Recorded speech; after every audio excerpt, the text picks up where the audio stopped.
Order, order. Helen Jones to move the motion. Thank you, Mrs. Moonen. As always, it's a great pleasure to be here under your chairmanship this afternoon. I beg to move that the House has considered e-petition number 235053, calling for parents to have the right to opt their children out of relationship and sex education in schools. It's often said that the British have a funny relationship to sex.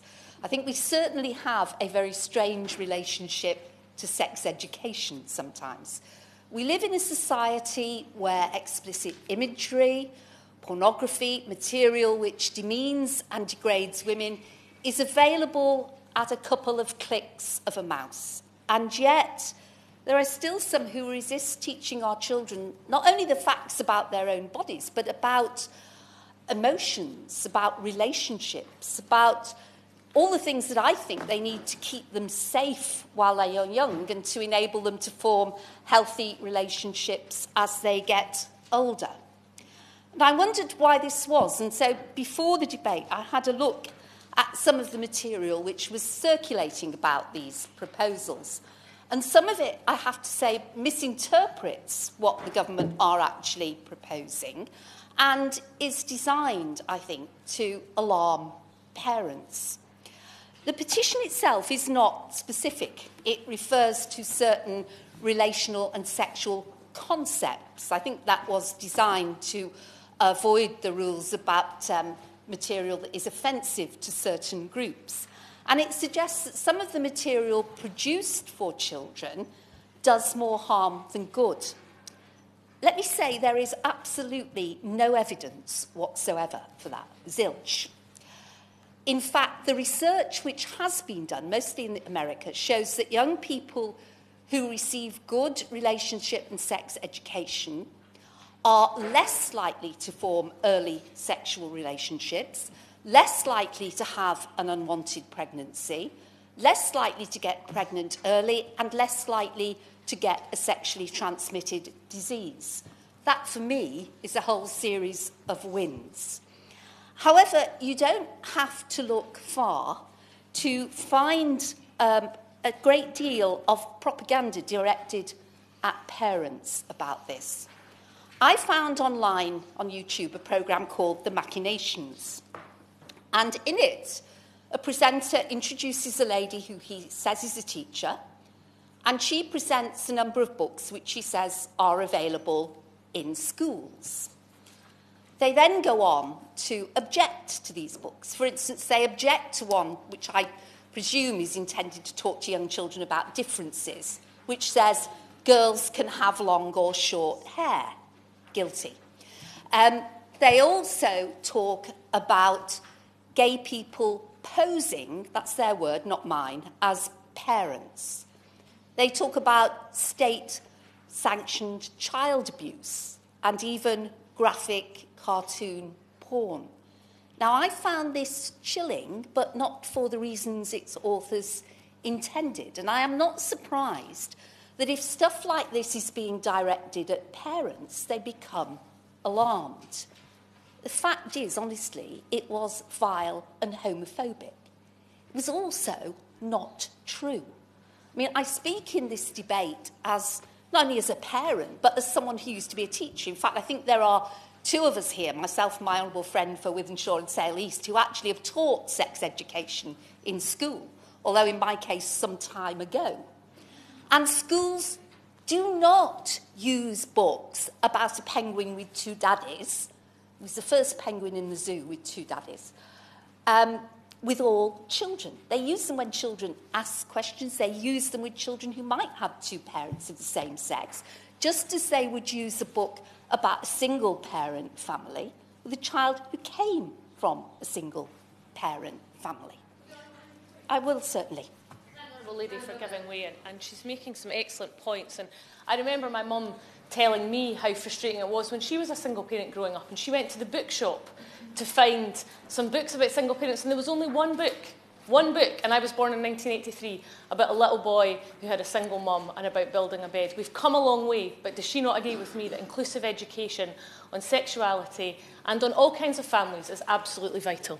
I do, and I will come to that later in my remarks. But all this seems to me, those of us who are long in the tooth will remember the controversy over a book called Jenny Lives with Eric and Michael in the 80s. And that was a book that was available to teachers to use if necessary. It wasn't used routinely in schools. So I think it is very important to say what actually is being proposed by the government and, importantly, what isn't being proposed. The Children and Social Work Act 2017 requires all maintained primary schools to teach relationship education and all maintained secondary schools to teach relationship and sex education. Importantly, it qualifies that by the words age appropriate.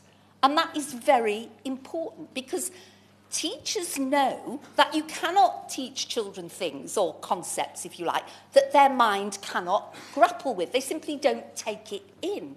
And actually learning how children's brains develop is part of a teacher's training. You would be wasting your time trying to teach them things they can't possibly understand at a young age. So, following this, the government put out a call for evidence on the teaching of RSE and PHSE. If I can just get to the end of the sentence, I will. And then they issued draft guidelines last year. Now, I haven't yet seen, well, I have seen the final guidelines, but they're under an embargo until the Secretary of State is finished. But I'll come on to that in a minute. I'll give way to my honourable friend. Honourable friend for giving way, but does she accept that under a whole load of international treaties, as is rightly pointed out by our constituents, parents have the primary responsibility for bringing up their children? And they may have different views to those expressed by my honourable friend.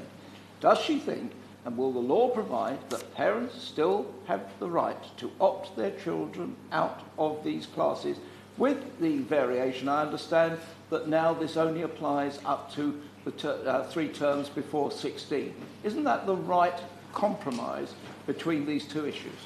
I'm coming to that later in my remarks, but my honourable friend is right. Of course, parents have to play a major role in this, and most schools will want to work in cooperation with parents. We'd be foolish to do anything else. If I can make a little progress, I'll give way later on. The government then issued draft guidelines for what should be taught in school. And I think it's important to look at how these draft guidelines work. In primary school, children should be taught about families and people who care for me, caring friendships and respectful relationships. They should be taught that there are different kinds of families and what to do if they feel unhappy or unsafe at home.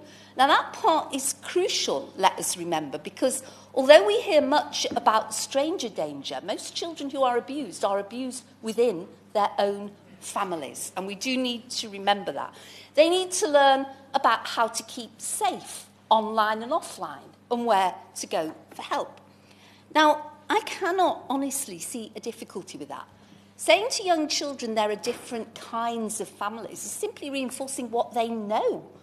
They know that from their own experience. They know from their own classes that some children will have a mummy and daddy, some will only have a mummy or daddy, some may, increasingly, have 2 parents of the same sex.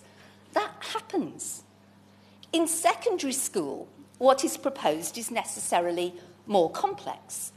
Children will be expected to learn about the importance of marriage and that it must be freely entered into. Again, crucial, I think, when we still have British young people experiencing forced marriage. I give way to my honourable friend.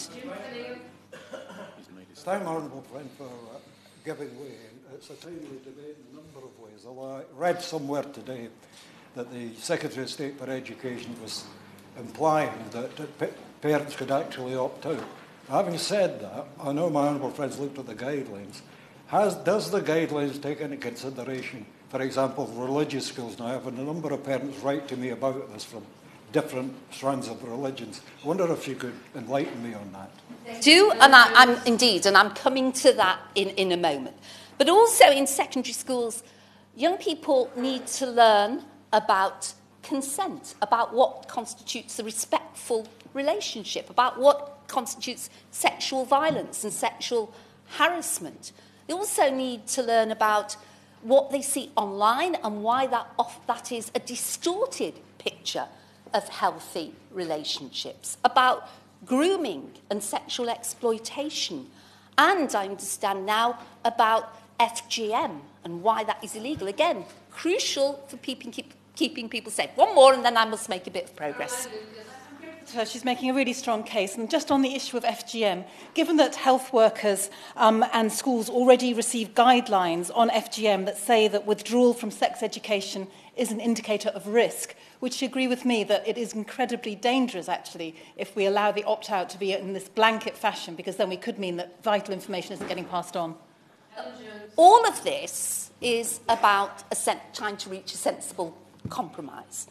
And one of the things, for instance, to note is that primary schools are not obliged to teach sex education, but it is recommended that they take steps to prepare children for puberty. And as puberty, I want to make a little progress, please. As puberty is happening much earlier in children now, that seems to me to be a sensible thing to do. Now, crucially, coming to the point my honourable friend raised, the guidelines say that schools must take into account the religious beliefs of their pupils in drawing up their programmes, and that faith schools may use their faith to inform their teaching. In fact, the guidance says that it suggests that a dialogue should take place on issues that are regarded as contentious. Now, when I taught years ago, that is exactly what we did. It isn't new in any stage.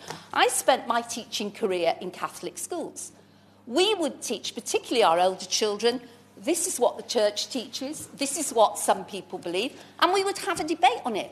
And there are good reasons for that. First of all, schools do not want to produce people who cannot put forward a rational argument. And that faith schools certainly do not want to produce children who cannot defend their faith. And that the second reason is I have yet to find anyone who can stop a teenager arguing about any of this. Now, there are those, of course, who say all this should be down to parents. And it's a thing that my right honourable friend raised earlier. And clearly, parents are crucial in all this, and they should be partners with schools. However, let's be honest, some parents don't do it. Some parents increasingly find themselves all at sea in dealing with the online risks, with domestic violence, with grooming, and so on. And I was struck, even years ago, by the amount of wrong information and misinformation that children have in their heads. And that was before the internet. I give way to my honourable friend. Can I thank my honourable friend for giving way and for the usually excellent way she's making her presentation. But because of the powers that Ofsted has and the way that they deploy those powers, it is absolutely essential we have total clarity about both parental opt-out and religious freedom.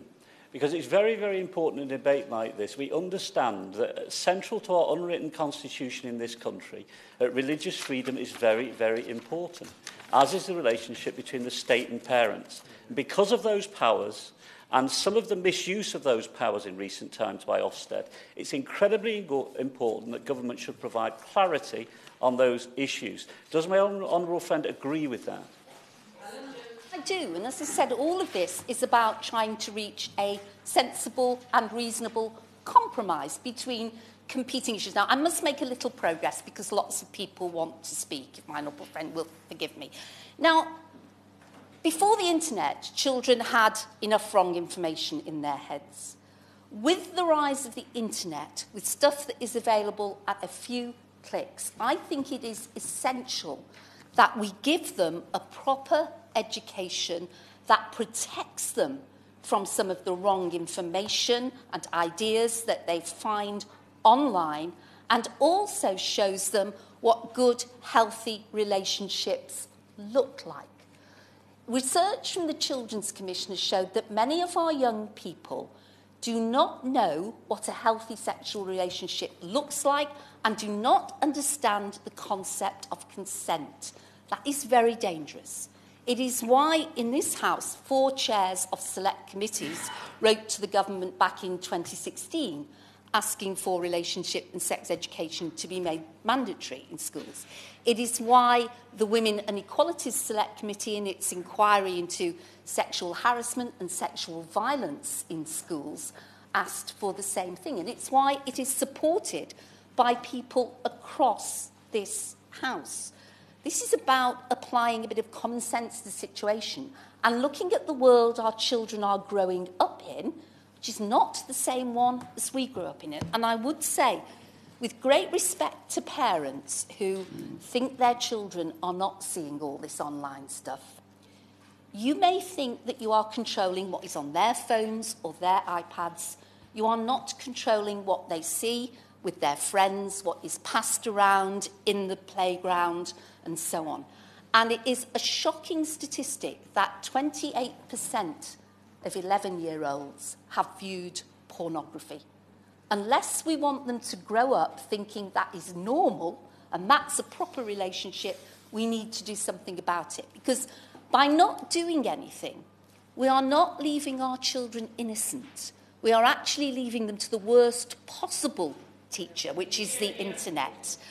Now, this is... No, I really must make some progress. So, now, it is true, of course, that many parents want schools to be involved in teaching RSE, and many young people do too. In fact, research done for Ofsted back in 2013 showed that many secondary school pupils felt that too much of their education was on the mechanics of reproduction, and there was not enough about emotions, about relationships, about dealing with pornography, and so on.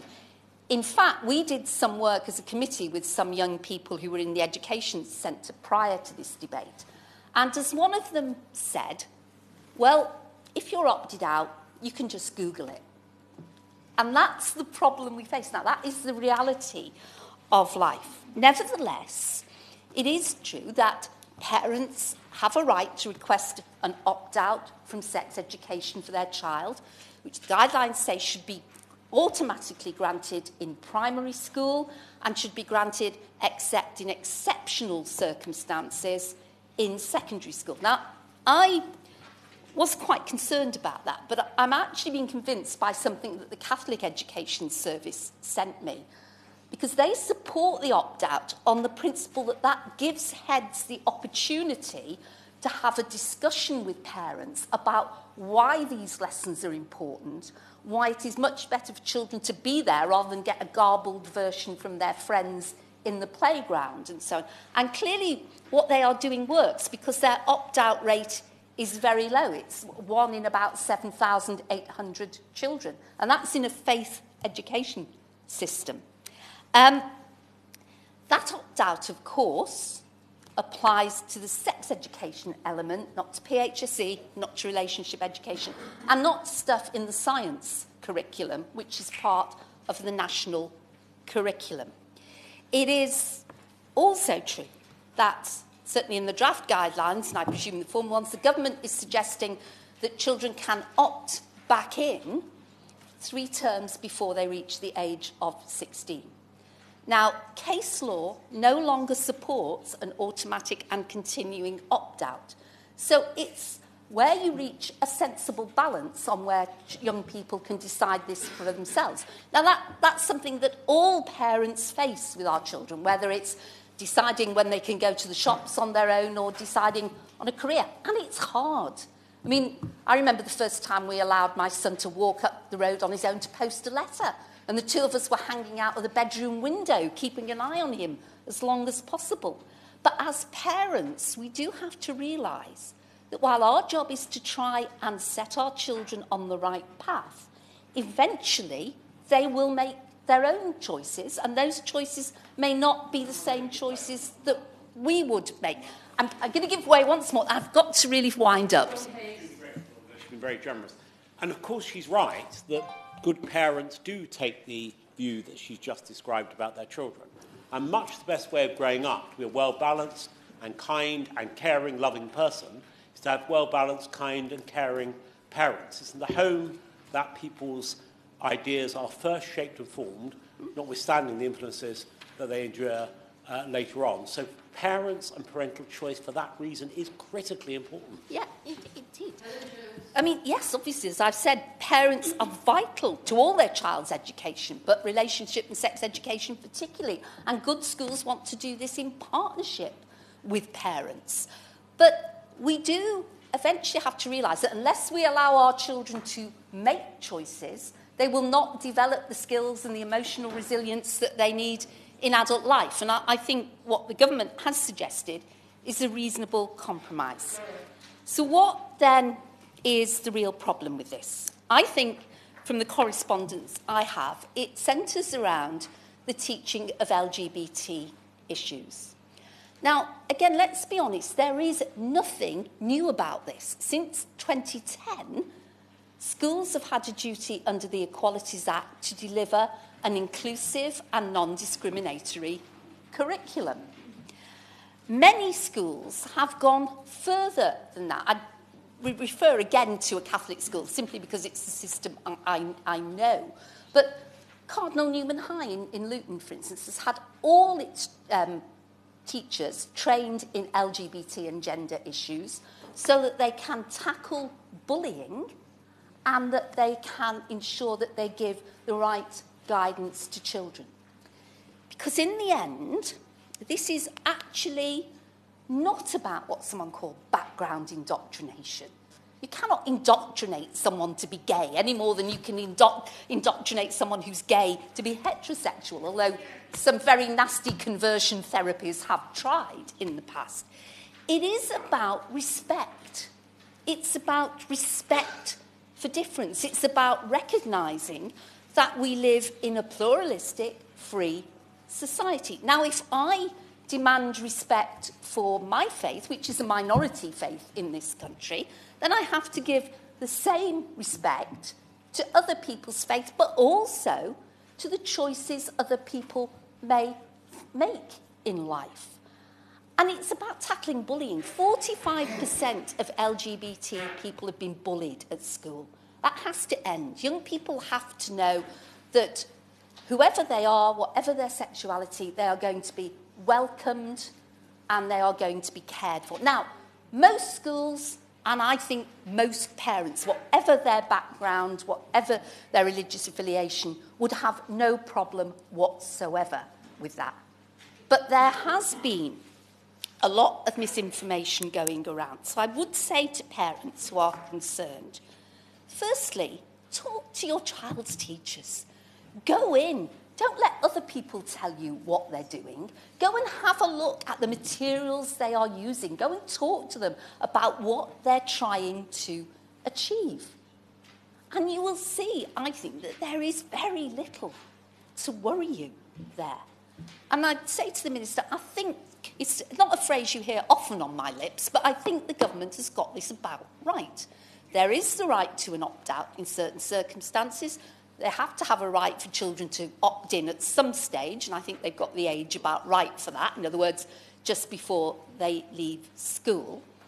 But also I would say to parents, trust your children. If you have brought them up with the right values, the right perspectives on life, you have nothing to fear on this. It really is about creating a society where we can respect one another, respect our differences, and work together. And in a time when society seems to be becoming more and more polarised, people are shouting at each other over social media all the time, I think that is a sensible and reasonable thing to do and is good for all of us. The question is that this House has considered e-petition 235053 relating to relationship and sex education. Before I call John Howell, can I say I have 14 people on my list wanting to speak. If everyone behaves impeccably and takes no more than 9 minutes, including interventions, then we should be able to get everyone in. It does, however, require only those who are on my list and everyone being rigid to the absolute tolerance of allowing colleagues to speak. John Howell. Thank you, Mrs. Moon. I shall try to be absolutely impeccable, but it's a great pleasure to serve under your chairmanship, and it's a great pleasure to follow the Honourable Lady, who I seem to follow quite often in Westminster Hall debates. And I think it's very appropriate that we should be discussing this today when, as we can all see from the monitors, the Secretary of State is still talking about relationships and sex education in the main chamber. And I think that there are two issues here which I would like to treat separately. The first is sex education, which is essentially about reproduction. And the second is relationship education. Now, the issue of sex education raises an interesting point for me. In fact, it raises two interesting points for me. The first is the issue of faith scores, and the second is the rights of parents. I am not one of those people who think that we should simply abolish all faith scores. I think faith scores play a crucial role in our society. And at a time when we have gone a huge way to seeing what parents want, how they want their children to be taught, and allowing them to bring forward free scores, I think it is absolutely crucial that we acknowledge their rights to continue to do that with faith scores. I think on the question of the rights of parents, I'd like to start from the other end of that by saying that I don't think it is appropriate to put all the effort onto head teachers who should have this decided by parents. I'm sure that many of us remember the times when we had to have those conversations with our own children about sex education, and however embarrassing they might have been, it was for us, it was for me as a parent to be able to take them forward. And I would like to see much more in the way of encouragement for the rights of parents, and that is why I'm enthusiastic for the right to opt out of sex education and to see that as part of the role of parents. Why am I friend give way? I will give way first to my honourable friend. I'm very grateful to my honourable friend for giving way. He talks compellingly about the rights of parents and the rights of faith schools. Does he not also think that our children have the right to know what a healthy, good relationship looks like in this day and age, and how to keep safe? Do children not have that right as well? I think that I partially agree with what my right honourable friend is trying to say, but I'm not sure I go all the way with that. I think the faith schools provide a lot of that, or could provide a lot of that, if they were to be worked with and to be engaged with in a much more successful way. I give way to the honourable lady. The honourable gentleman, I thank him for giving way, and he was talking about how a parent could be there to show guidance and should be able to opt out if they wish to show the guidance. What would he say to a parent who is perpetrating domestic abuse or even sexual violence at home, or a child who's growing up in that environment?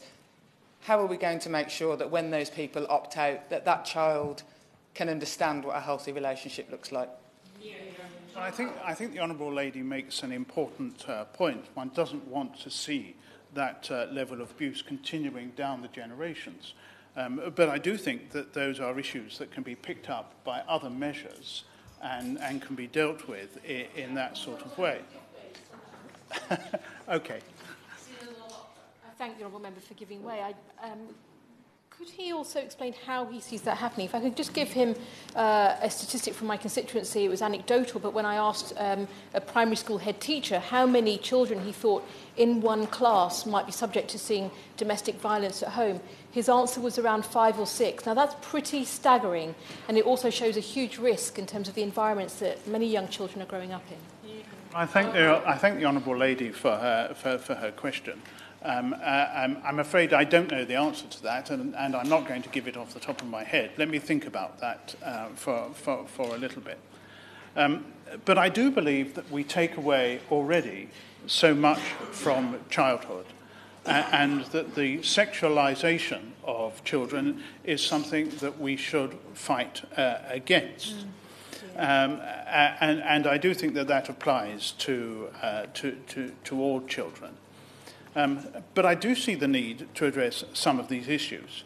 And I think that in the whole of these issues, the details of reproductive sex is not part of the, as what I see as part of the compulsory situation.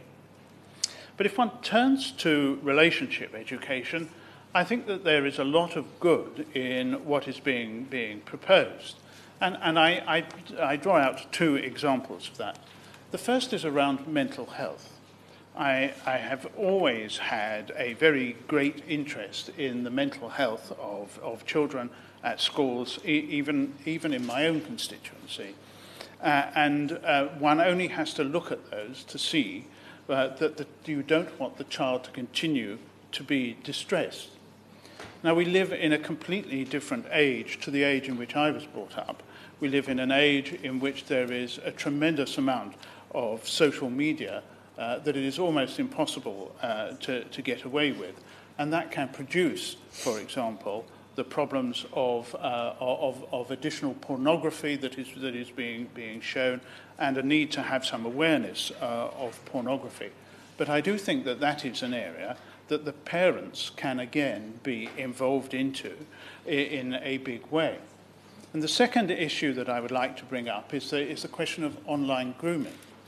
I come from a county that has had a major online grooming scandal over the past few years. We had 7 individuals who had abused, I've no idea how many girls. The BBC claimed that it could be hundreds of girls that were abused in this way. And I would just like some evidence to ask what effect the relationship education would have had, and whether it would have prevented that taking place, or whether that is something that parents were in a better position to be able to deal with. There are different types of relationship, of course, and one cannot pretend that schools exist in a vacuum. One cannot pretend that we don't have LGBT relationships, and I have been very, very supportive of them. And we have to acknowledge that that is the legal situation in the country. But I do think that what we need to do is to talk about the fact that different forms of relationship do exist, and to make that clear. But it's a completely different thing to pretend that we are asking for sacred religious texts to simply be rewritten or torn up. Now, in this respect, and it was mentioned earlier, the role of Ofsted is absolutely crucial. And I would like to urge that Ofsted be instructed to take a sensitive approach of recognising recognizing the nature of faith schools and working with the schools to be able to deliver a better view of education, of the way in which education is delivered in those schools.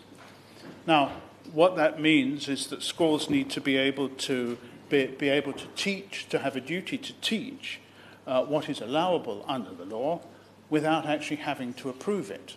And that is, of course, the situation that we have at the moment. Now, in making these remarks, I have been advised by the JCC and the Torah Education Committee, who run a number of Orthodox Jewish schools. Now, this should be taken as a positive sign. It should be taken as a positive sign that they have reached out, that they are concerned about the effects of these regulations, and that they would like to work with the government to be able to take it forward. And it's important to remember, above all, that we are not asking them to tear the Torah up in order to take this forward. We are asking them to work with the government to come to a proper solution to what is going on.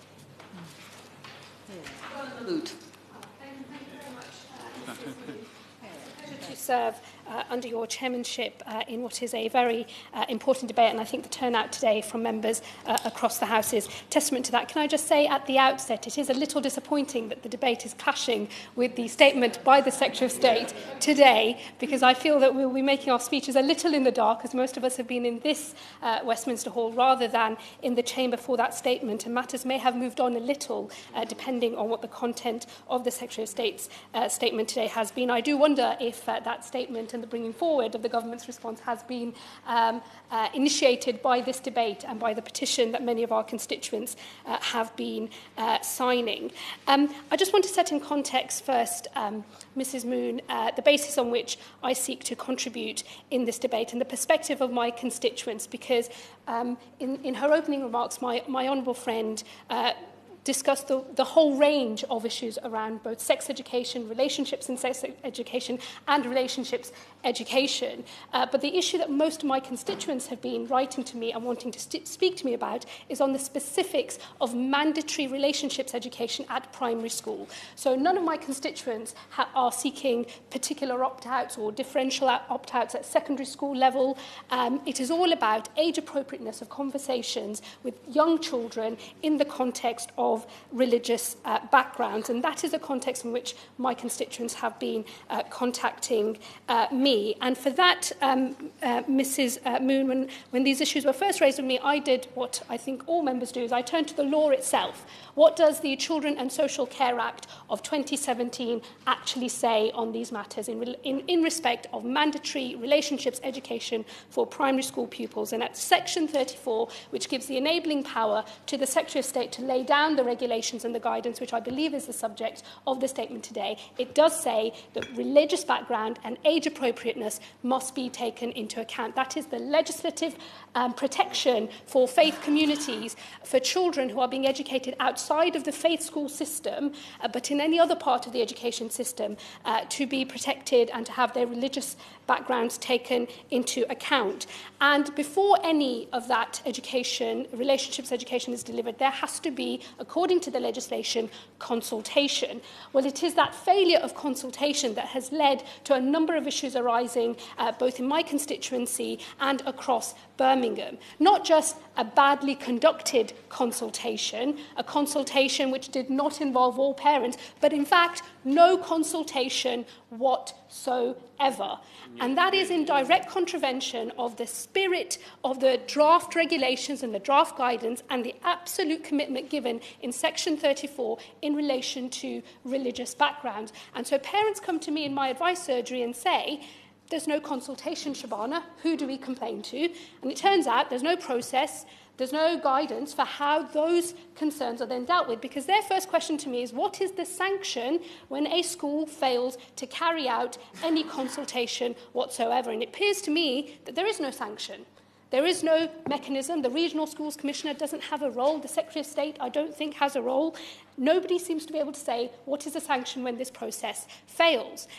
The next question, I believe, arises when a school maybe does carry out a consultation, but then the issue is, who gets to decide what is appropriate and what is not? What happens when you have conflicting views between different sets of parents? And this is particularly important in respect of religious backgrounds, because As a member of a faith community myself, I can tell you we are not all the same. And there are many differences of opinion between religious groups, between different groups of Muslims as to what is or what is not appropriate. I welcome today members from faith communities who are watching this debate, and I hope they won't mind me noticing that many are from the Orthodox Jewish community. That is, within the Jewish community, a type of interpretation of religious texts that leads people into what is described as an orthodox set of values and beliefs. There is also a self-described progressive, modern, reform end of the Jewish community, just as there is in the Muslim community, in the Christian community, and in fact in all faith communities. And so when religious background is being taken into account in a primary school setting in Birmingham, what happens when two different groups of Muslim parents with full religious conviction say, actually, we think this is unacceptable, and another group says, no, this is perfectly acceptable? Who is the arbitrator when those rights collide with one another? Mm-hmm. Nothing in the guidance, no consideration that actually it's perfectly possible for religious groups to come to different views as to what is and what is not appropriate. And so, of course. I'm grateful to my honourable friend for giving way, and she's making a brilliant speech. Does she accept that it's a particular problem when it comes to academy schools? Yeah. Because actually the accountability points upwards to the Office of the Secretary of State. At least with an LEA school, one can go to one's elected local representatives to try and sort out a mess.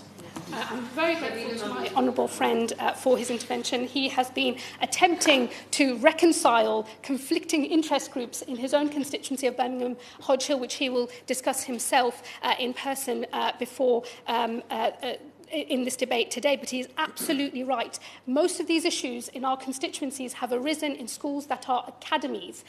And there is nowhere else to go other than the Secretary of State himself when you're talking about an academy. At least if they were within the family of Birmingham local authority schools, we would have been able to come together with a joint process that respects religious backgrounds, but not just moderate or reform or progressive religious backgrounds, but gives a voice to orthodox religious communities as well, where we could have a negotiated settlement that just does justice by all parties and allows all of our communities who are valued and loved and respected in our constituencies to be included in that process, and for our children to have the confidence of being able to move forward in modern 21st century Britain. That is the upshot of what all of the parents who have come to see me today, over the last few weeks want, and the reason why they wanted me to be in this debate today. I won't, only because I do wish to give time for other members to be able to make their contribution.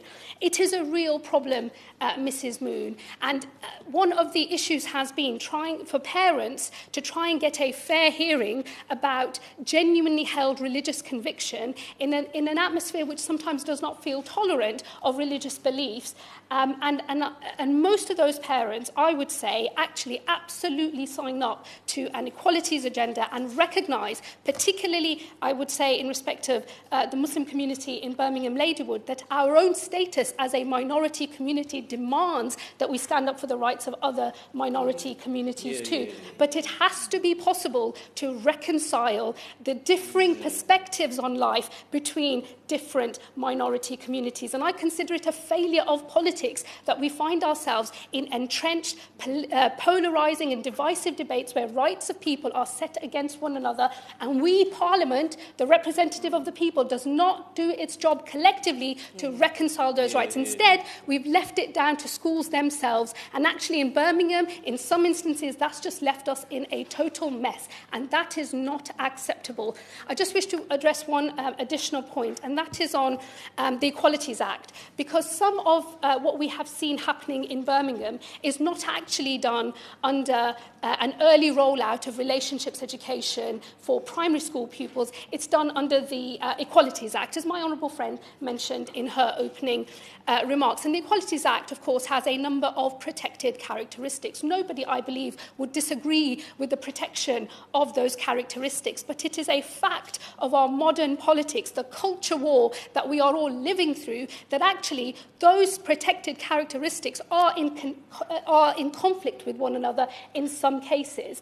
So, for example, biological sex as against gender identity. There's no point talking about this in the context of children. The adults in our country cannot decide what is the exact relationship between biological sex and gender identity. Those two protected characteristics clearly in contested territory against one another. So who decides how we navigate that contested territory, how we draw a line that does justice by competing groups? It must be Parliament. It cannot simply be left to teachers, state officials acting in other capacities, whether in our prisons or in our schools. It has to be a negotiated settlement led by the government with input from every part of Parliament, with an acceptance that actually in a diverse society to have negotiated settlements between different groups where most people can come to a compromise is exactly what we should be pitching at. That is the greatest thing that we have to offer. And in the absence of anybody willing to play that role, I don't blame parents for saying they want to opt their kids out, because this has become so divisive and so polarising that they cannot see a way out, and without any arbitration mechanism, without any protection for, frankly, those of us who find ourselves in orthodox religious communities, and I am an orthodox Muslim, you know, we're at the unfashionable end of the faith spectrum. It seems to me that whenever there is a conflict on rights, it is the orthodox communities that everybody feels it's okay to, you know, ride roughshod over and push to one side. Well, I don't believe that the government has the right to legislate for the calling of an individual's conscience, and I do ask the Minister today to take that away with himself, and unless he can come up with a system that will ensure fairness between competing rights, then he must give way and allow a right to withdraw.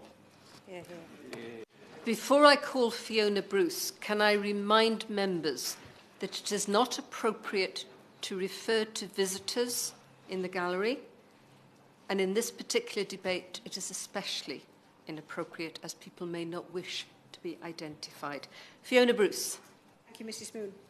I welcome this debate, not least because what unites all petitioners, and no doubt honourable members, is the desire for young people to develop healthy relational foundations for adulthood. Given the modern challenges facing children off and online, the case for updating the SRE guidance of 19 years ago is compelling. The World Family Map shows Britain sadly as a world leader in family breakdown, with record numbers of children experiencing the breakup of their parents before they get their GCSEs. This debate should then not be a call for no change. None of us can be complacent in the face of such challenges for children and families in our constituencies, but we do need to be clear about what needs changing. In many ways, the requirement is nothing new. It's to help young people understand the age-old ingredients of a long-term, stable relationship in adulthood and the importance of marriage and family. Let's give government the credit where credit's due. The draft regulations spell out that pupils should learn about the nature of marriage and its importance for family life and the bringing up of children. This shouldn't be controversial. Last year, in a poll commissioned by the CSJ, almost 8 in 10 of young people said they wanted to get married and wanted relationship education to help them understand how to build long-term, lasting relationships. And that's what the government's relationships education and RSHE plans deliver, and that is to be welcomed. I've long argued that the push for compulsory sex education in all schools is, however, wrong for 2 key reasons. First, parents are the primary educations of children in relation to sex, and second, the emphasis should be on relationships, seeing sex in the context of stable long-term relationships. I therefore encourage the switch to the term relationships and sex education, not to play with words, but to see relationships as foundational. Relationships education should be integrated from primary school years through to relationships and sex education in secondary school years. Yes. I'm grateful to my honourable friend for giving way. Does she agree in talking about the need to update the rules, that the likes of the Orthodox Jewish faith that we've heard about, the likes of the Muslim faith, such as the Sultan Central Masjid that have lobbied me, it's important to take their views into consideration, but also, as we heard from our honourable friend that opened the debate, that we do need to make sure that young children can learn the proper the actuality, rather than relying on the internet or their peers in the playground to learn about what they might otherwise find out. Well, our friend is absolutely right, and indeed many organisations have been saying this for some years, including the Catholic Education Service, who've been leading advocates of relationship-based education for some time, as well as the Relationships Alliance and the Centre for Social Justice. The reality is, however, that the gap in education is not so much a lack of sex education. The problem is a lack of relationships-based education. The problem, even for some primary school children, is not a lack of knowledge about sex, but a lack of knowledge and understanding of respectful, healthy relationships. And so I commend these proposals in seeking to address this and the way in which the Secretary of State has engaged on this issue. For example, the issue of consent is a relational one before it becomes a sexual one.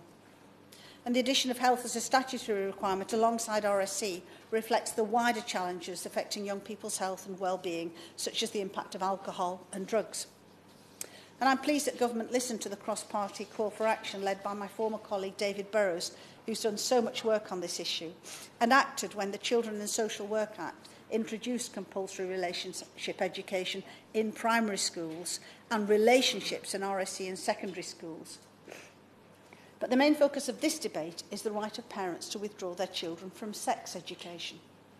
We have to recognise that the current right may only be rarely exercised, but it is consistent with a fundamental principle enshrined in Article 2, Protocol 1 of the ECHR, stating, "The state shall respect the right of parents to ensure such education and teaching in conformity with their own religious and philosophical convictions."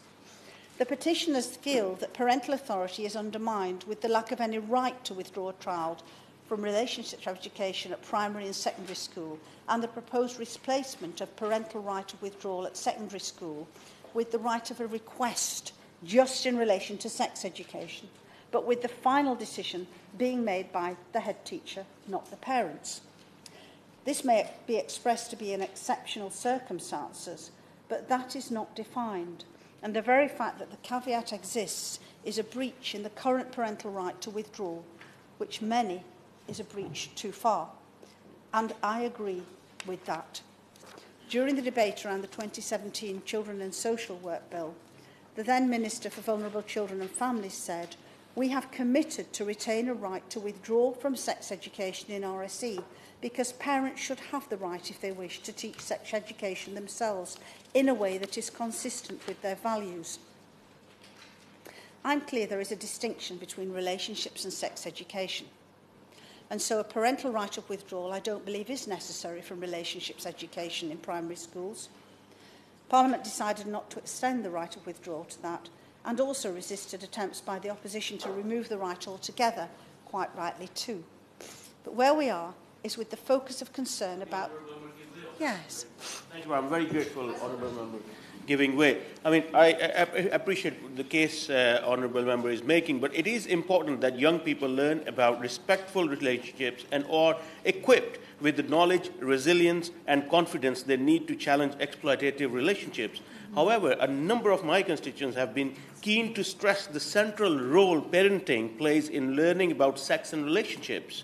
So I must also stress the need to safeguard the rights of both religious and parental beliefs during its implementation. So does the Right Honourable Member agree that to do so, it is critical that the government introduces these reforms in collaboration with parents and religious groups by listening and responding to their concerns in more detail? I agree that consultation and deliberation is good, and I think the government has gone to a great degree to do that. What I'm saying is that I don't believe it is right that parents should not be able to withdraw their children from sex education in senior schools. I don't have a problem with children having relationships education, but there is a difference between that and sex education. So, whilst I'm sympathetic to the petitioner's concerns about weakening the parents' right, I'm saying just what I have expressed. The regulations propose that the pupil must be so excused until the request is withdrawn, unless or to the extent that the head teacher considers that the pupil should not be so excused. These put the final decision firmly in the hands of the head teacher, not the parents. Yes, the draft guidance states that, except in exceptional circumstances, the school shall respect the parent's request, to withdraw the child up until 3 terms before the child turns 16, but no attempt is made to define what exceptional circumstances are. And ultimately, the guidance is just that, guidance. It is the regulations that define the law and so matter. And they remove the right of withdrawal from parents and place it in the hands of the head teacher, who will in effect have total discretion to make the decision with no requirement to explain it in any way. Now, the government states in the guidance actually affirming the parents as prime educators when it says the role of parents in the development of the children's understanding about relationships is vital. Parents are the first educators of children. They have the most significant influence in enabling children to grow and mature and form healthy relationships. But the government doesn't follow through with this affirmation when it comes to the detail on the right to withdraw. Head teachers given this power of veto is not consistent with the government's own guidance and legislation and the ECHR. We have the requirement of the ECHR to respect the right of parents to ensure such education and teaching is in conformity with their own religious and philosophical convictions. And primary legislation in the Children and Social Work Act 2017 states, the regulations must provide that when relationships education or relationships and sex education is given, and I quote, the education is appropriate having regard to the age and religious background of the pupils. I will finish very shortly by saying that I don't believe it is logical that a parent should not have a right to withdraw a child aged 11 from in year 6 when there is, for example, a right for only a conditional right for an 11-year-old in year 7. I haven't explained that very clearly, Mrs. Moon, so if I can just repeat myself. I'm not convinced about the government's legal and policy case for diluting a parent's absolute right of withdrawal for an 11-year-old in year 6 compared to a conditional right for an 11-year-old in year 7. Stella Creasy. Thank you. It's a pleasure to serve under your chair today. I stand as somebody who has been passionate about the importance of relationship and sex education for all children at all ages, because I am a child of the generation of Section 28.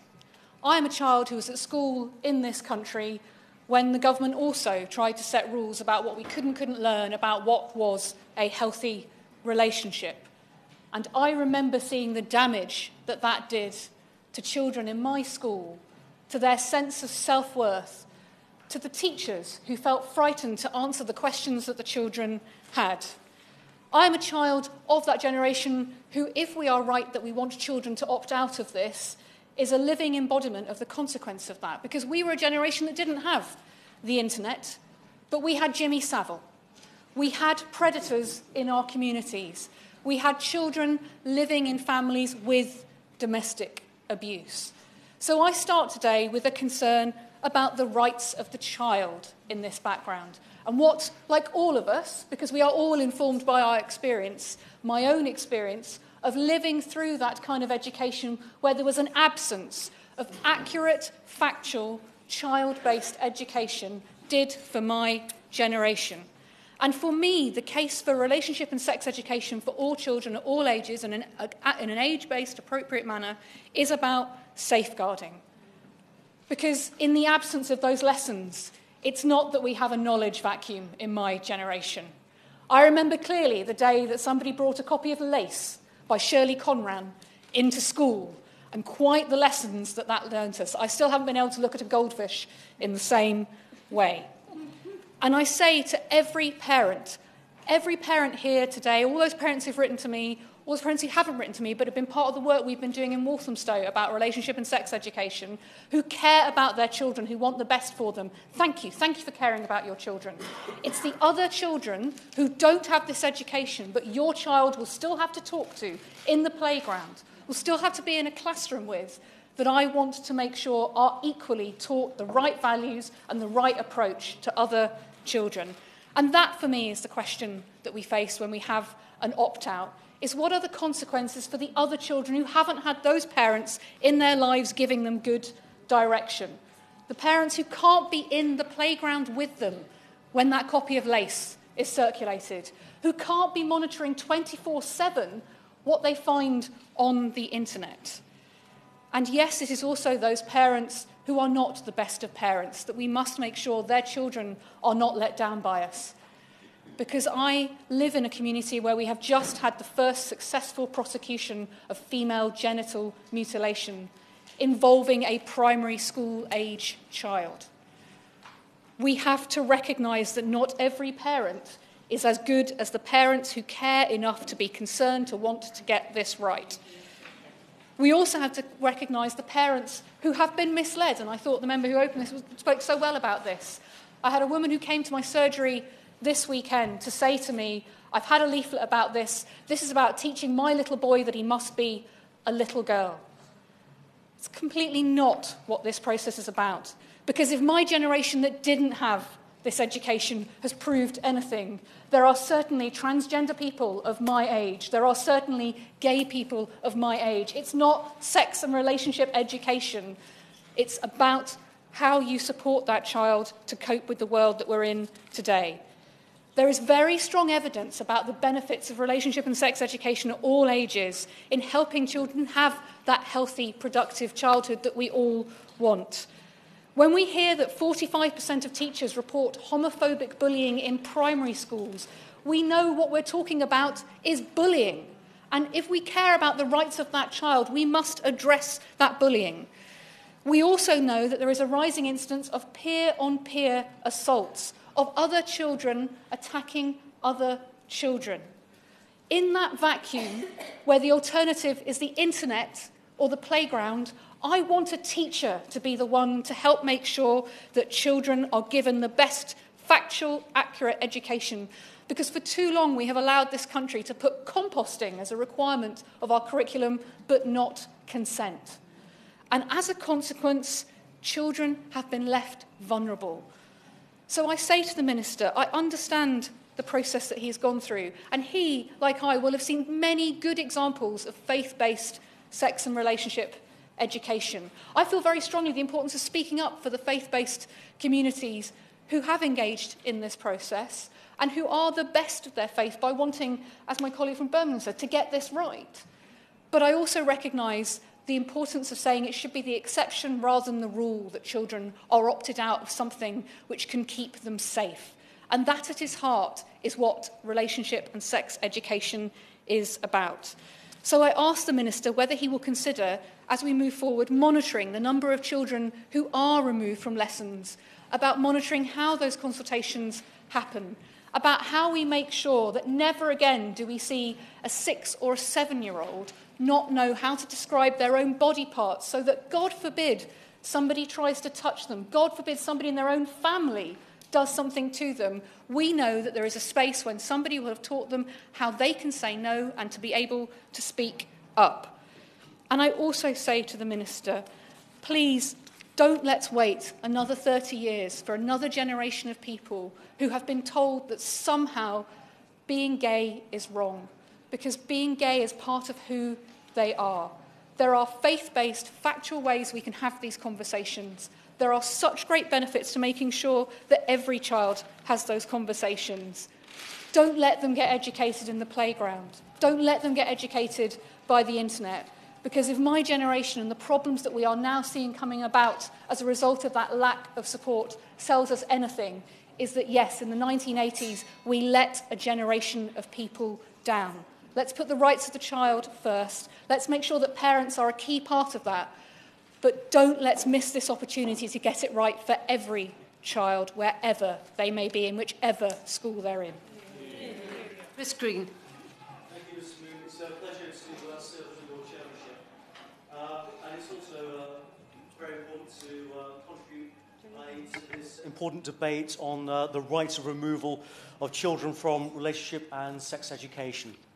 It's an incredibly important right, and I think the Honourable Lady Member for Birmingham, Lady Wood, made an incredibly powerful speech. She captured so many of the issues that I and my constituents feel, and certainly the concerns many of my constituents have written to me have expressed, and she has captured those concerns brilliantly in her speech.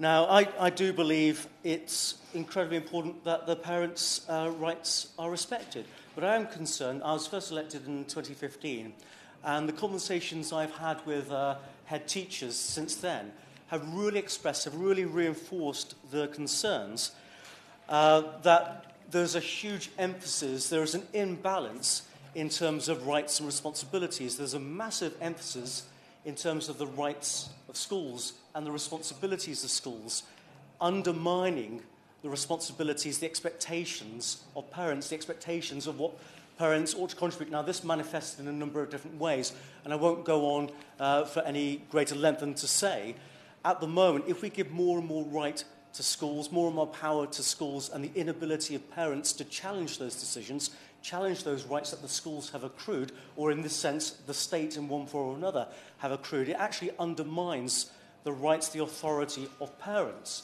And I believe one of the concerns we have in society more broadly is that individual responsibility, whether of the children attending school or whether of the parents or families as a whole, that the responsibilities in a civil society have been undermined, and that then reduces their willingness to participate as full members of society.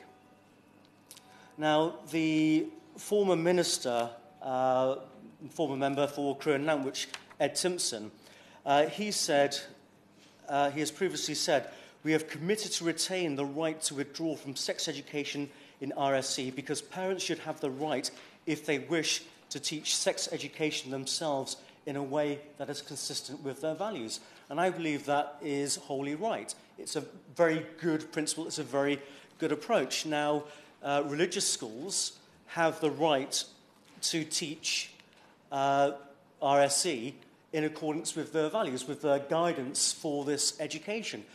But children, perhaps with the same religious or the same outward or ethical perspective in a local authority school, aren't protected, in a sense, or aren't respected, should I say, in the same way. And I think it's incredibly important that that respect is universal. It's not just reserved for selective schools. It ought to be there for all schools. Okay. Mahmood Yazin. This is government's response to online, and this clearly says that the primary schools are not required to teach sex education, but where they are, they have to consult with the parents and include this in their policy. Do you agree with me that this gives the parents an automatic right to withdraw their kids from sex education at primary schools? Well, there is a huge concern over what it actually means in terms of consultation and what impact that consultation has. Can the school still make an overriding decision irregardless of the contribution that consultation produces? And this is a key part of this debate, I believe. So we ought to, in terms of the, I think, trust and confidence that teachers, that parents ought to have, that all people ought to have, if that trust, if that confidence is lost, as was rightly highlighted by the Honourable Man for Warrington North, there is a very, especially with religious schools, there is a very low, or should I say Catholic schools, that 1 in 7,800 figure of people or children being withdrawn from classes. If that confidence breaks down more widely, then would we see an increase of children being withdrawn from these classes? Because parents do, I believe, have confidence at the moment, and one of the reasons why, or one of the aids in ensuring that that confidence is there, is because you have that, or the parents have that right of withdrawal. If that's taken away, it does enable the schools to make their own decisions with less influence, less guidance from the wider school community. And that's of fundamental importance. And I think I'll draw to a conclusion now with a... there is another concern that leads on from this, and that's the concern about increased parental sanctioned truancy. If parents feel as though they can't withdraw their child for that lesson, then would children be withdrawn from that school day? And actually that will undermine the education of those children more widely, because there isn't a respectful or there isn't a respectful approach. And in so many other areas, we hear about diversity and respect and celebration of diversity, and it's curious in that this particular area, there isn't that respect or celebration of diversity. It is what the state or agencies of the state believe to be right, and that is then imposed. So I would urge the Minister to treat relationship and sex education as an integrated subject, respect parents' rights to remove their children, because that's the way I believe it's best to ensure that more children do engage with these important classes, which do have an important contribution to make, not only for the children, but also often the children do inform and educate the parents. And also, what assessment has he made of the likelihood that there will be an increase of parents homeschooling children, which has, I think, a number of other concerns related to it? As Shah. Can I concur with comments from the member for Bolton West in relation to the passionate speech by my colleague from Birmingham, Ladywood, and the points that she has made are very passionately put.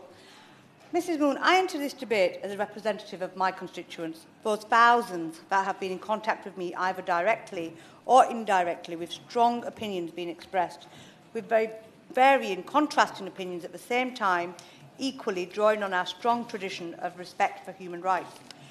In grappling with this debate, I want to respect and have sensitivity for that divergence and be clear about protecting the vulnerable from harm, ensure the state fulfils its duty and individual citizens given their freedom.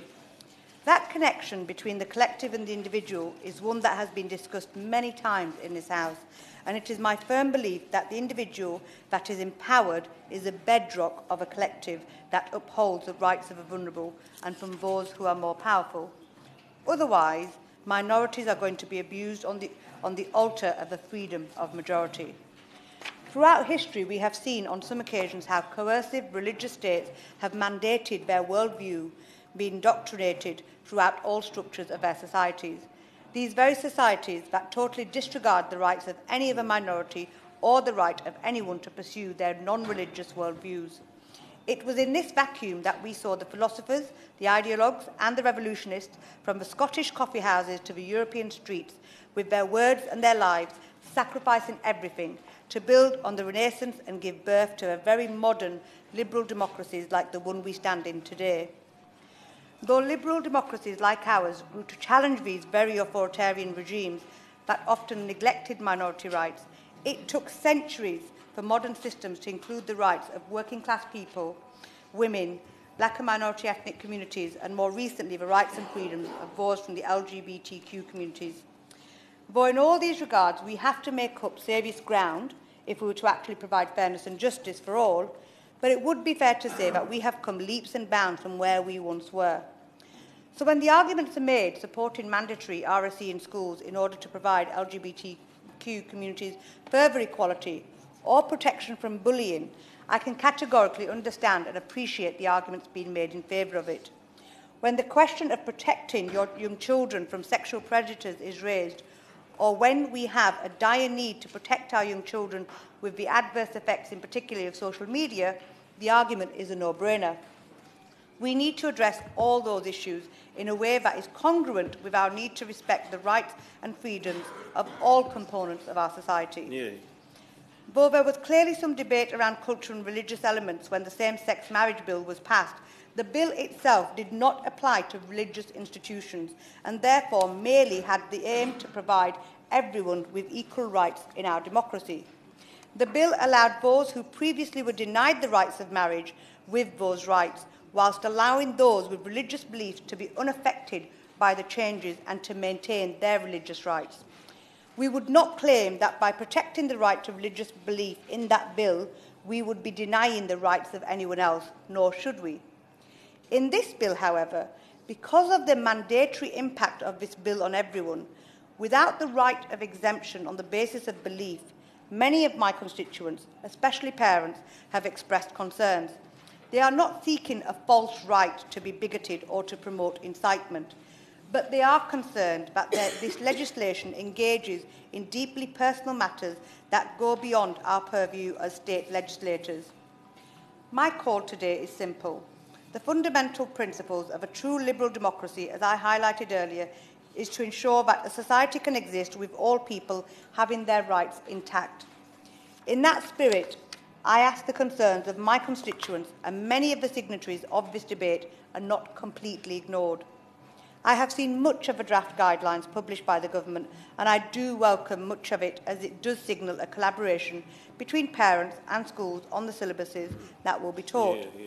Nevertheless, for many, these guidelines are still built on unclear lines, and with the legislation not actually seen in practice, parents across my constituency have significant concerns.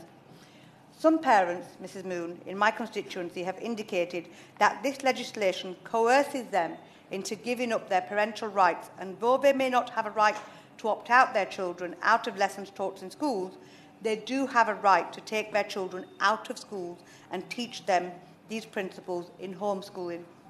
This is a scenario that I do not want to see, as these effects will hugely be detrimental to society as a whole. Majorities and minorities change by time and place, but we must stay true to our principles and not allow any minority to be ignored. Therefore, I call on the Minister to reach out to those concerned parents, and I invite him to my constituency of Bradford West to consult further with the parents. There are many organisations that have suggested the consultation period went silently by and that not enough time was given to the parents to fully understand the issues at hand. They also want to be part of the further discussions to gain some reassurances about many things, including further clarity on how faith and cultural factors will be considered. It is in line with our fundamental principles that the people are not ignored, and nor do they feel coerced. Rather, through debate and discussions, let us win the hearts and minds of people, and even if it means delaying the process to make sure we get this right, I would say that that will be a positive step forward. It is better that we win with the freedom than lose with the perception of a denial of rights. Caroline Lucas. Thank you very much. It's a pleasure to serve with you and the Chair, Mrs Moon. In this debate on the rights of parental opt-out, there's no disputing that it is a parent's right to teach their child about sex and relationships. But at the same time, there's also an important responsibility for schools to teach RSE to all children in collaboration and partnerships with parents. And I would say that the two are not mutually exclusive. And I know from the expert lessons I've observed in Brighton that teaching RSE is a skilled job for which teachers need high-quality training. And it's for that reason that the vast majority of parents work with schools and are grateful for and supportive of RSE lessons. But having said that, I think it's vital that we don't forget that some children will not get RSE at home, and we cannot guarantee that they will, and we don't know which ones will not. And the very small number of children who are withdrawn may well be among those who could most benefit from the classes. As the NSPCC and Bernardo state, and I quote, "A child opt-out of sex education is tantamount to offering no sex education, as it cannot be assured that the child will receive this at home."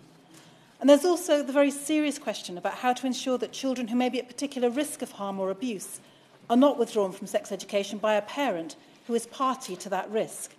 And as I raised a little earlier in an intervention, I've not yet heard a good answer to that concern. For example, FGM guidelines for health workers and schools already include withdrawal from sex education as an indicator of risk.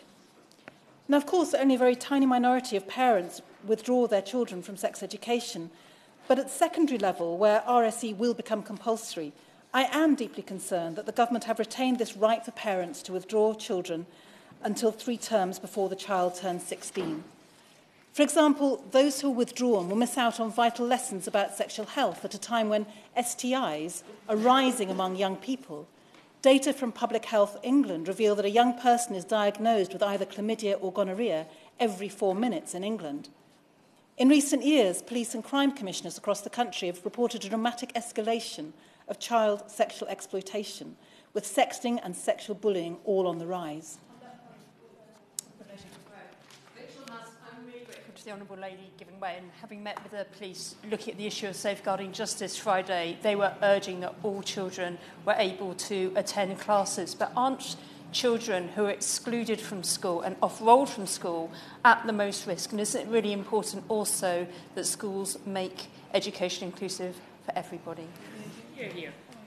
Well, I very much agree with the points that the Honourable Lady has made. As she says, this is about a right to education that should be available for all children, and that is, I think, a basic right. Alarming numbers of children are watching online pornography, as other honourable members have observed, and shocking numbers of teen boys and girls think that aggression by boyfriends is normal and okay. Teaching RSE in schools on a compulsory basis, I think, is the only way to ensure that all children get the information that they need to stay safe and to report abuse if they need to. Now, turning to the petition before us, it says, and I quote, "We have grave concerns about the physical, psychological and spiritual implications of teaching children about certain sexual and relational concepts proposed in RSE and believe that they have no place within a mandatory school curriculum." Now, I don't know if there are any honourable members in this House or in this chamber today who support the petition, but I'm left wondering exactly what those sexual and relational concepts are. And I wonder why they haven't been spelt out in terms of what they mean. Because given the kind of homophobic communications and leaflets I've received ahead of today's debate, I'm left with a strong impression that the message is one of intolerance and prejudice against LGBT plus children, families and teachers. Despite that, I remain confident that they are not widely held views, and the majority of parents want to work in close partnership with schools to provide the vital SRE that all children need. Providing welcome clarity and calm ahead of today's debate, I will in 2 seconds. Providing clarity and calm ahead of today's debate, last week the Ofsted Chief Inspector, Amanda Spielman, made it clear that all children must learn about the same-sex couples regardless of their religious background. She said the lessons are, and I quote, about making sure children know just enough to know that some people prefer not to get married to someone of the opposite sex, and that sometimes there are families that have 2 mummies or 2 daddies. It's about making sure that children who do happen to realise they themselves may not fit a conventional pattern know that they're not bad or ill. And as we move forward, it's important to keep talking with parents about what RSE teaches. It's not about promoting any particular lifestyle, which I think may be a misunderstanding at the core of the petition before us. At its heart, RSE is about giving children clear, honest, accurate and age-appropriate information. It's about reflecting real lives. It's about keeping children safe, and it's about tackling bullying. I give way. Can I thank the Honourable Lady for giving way? Will she join me in welcoming the Chief Rabbi's clarity in saying that all Jewish schools, including Orthodox schools, must make it absolutely clear that there has to be zero tolerance of any bullying or discrimination against LGBT plus students, and that moral clarity from religious leaders, especially Orthodox religious leaders, is incredibly important in sending the right messages to schools. And how does she, in the excellent contribution she's making, weigh religious freedom in the context of this entire debate? Well, I thank him for his intervention, and of course I very much welcome the statement from the Chief Rabbi about stamping out bullying on grounds of LGBT or indeed anything else. That's absolutely an incredibly strong call that's been made, and it's very important. In terms of weighing religious freedoms with the rights of the child, actually I still don't see that there should be a contradiction. If we're talking about keeping children safe, if we're talking about ensuring that they have the confidence they need to be able to raise concerns if they have them, then I don't see why that has to be in contradiction in terms of religious belief. I hope that we can find a way through this. I think there are a number of misconceptions about what SRE is about, but it absolutely is not about any kind of preferred lifestyle. It's not about any kind of indoctrination. It is about, hopefully, at its best, a shared exploration with parents, with teachers as well, in order to keep our children safe going forward. Yes, sorry. Perhaps it might help if I could give an example in that the Catholic Church does not support same-sex marriage. That does not prevent Catholic schools teaching that same-sex marriage is allowable in this country, nor does it prevent them teaching people about gay rights. And yes, it's allowable, it is legal, and it is absolutely something that is as acceptable as any other legal arrangement that we have in this country. And I think that's an incredibly important clarification, and I'm grateful to her for making it. Because bullying, as we know, does exist. There's been huge evidence gathered by Stonewall that nearly half of lesbian, gay, bi and trans pupils are bullied for being LGBT at school. To quote Kieran, aged 18, "I've been bullied since year 2 for being gay. People called me names like gay and faggot before I even knew what they really meant." Now, there have been recent reports that teachers in Birmingham have faced protests, threats and email abuse over relationship education. And I was very sad to read that, and I hope very much that ministers will use the power that they have over the regulations and guidance to show calm and confident leadership. He will know from what I've said so far that I do not support the opt-out, grateful though I am that we are finally now moving forward with compulsory RSE. But I would just like, in my final words, Mrs. Moon, to echo the Honourable Member for Walthamstow when she was calling very much for, at the very least, for there to be monitoring of what happens with this opt-out, because I am deeply concerned that it could well be those young people who need this kind of education most, who could benefit from it most, who are not going to be getting it. And I think that is a cause of real concern. Debbie Abraham.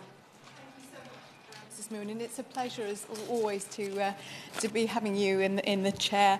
And I just wanted to commend this excellent debate. I think there have been some absolutely outstanding speeches, and particularly my honourable friend, the member for Warrington North, who opened the debate. At a time when we are seeing growing intolerance and even hatred across our country, the importance of good quality relationship and sex education cannot be underestimated. I came into politics because I wanted a fairer, more equal and more just society, and good quality education, including RSE, is absolutely vital to achieve this.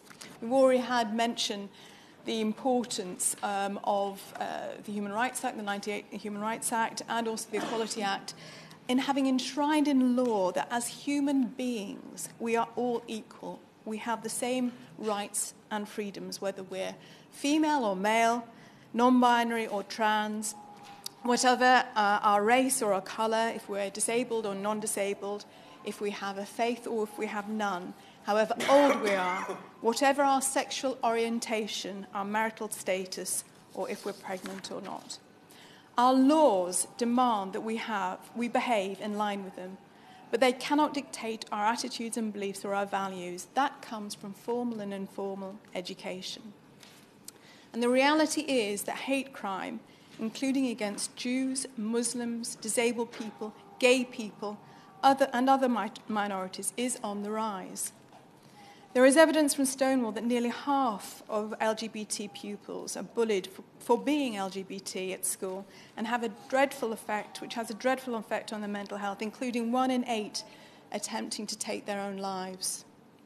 We've seen some horrendous videos of Muslim schoolgirls having their hijabs pulled off by baying mobs of their peers.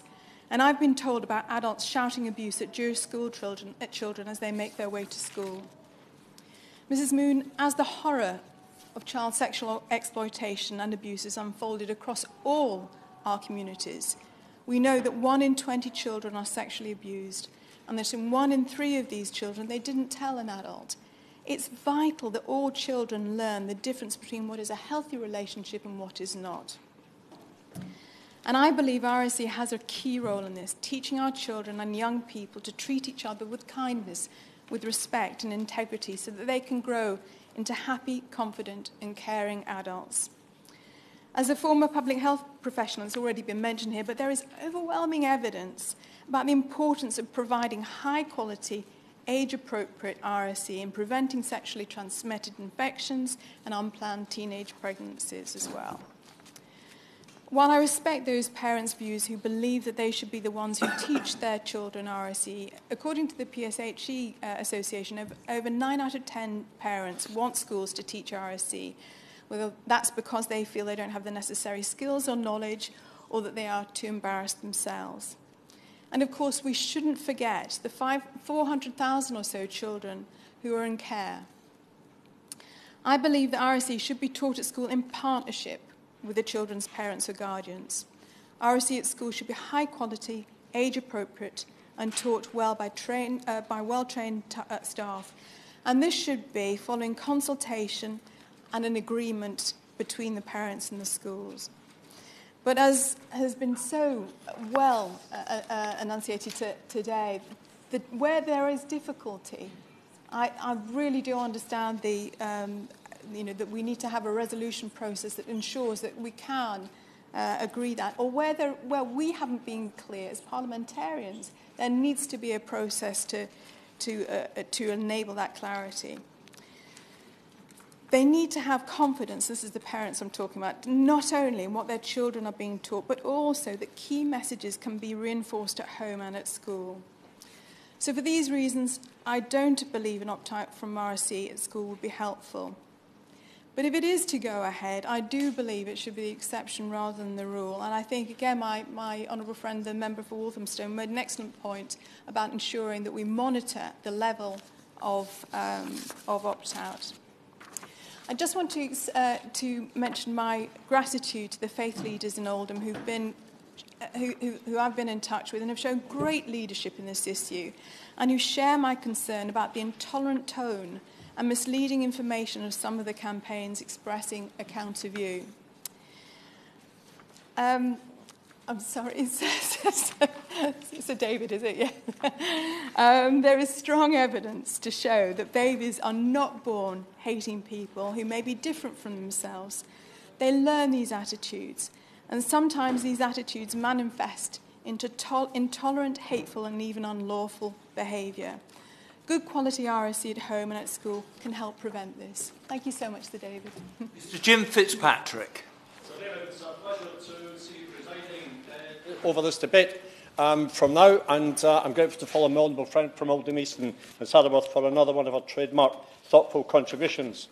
I'd like to thank Tower Hamlets Council, the Terrence Against Trust, Women's Aid, the Sex Education Forum, Humanists UK, the National Secular Society and Tower Hamlets Police for the provision of briefings in support of today's debate, and for Jenny Simmons in my office for making sense of it all and drafting this contribution, which I have managed to fill it down to comply with Mrs Moon's suggestions on time limitations, Sir David.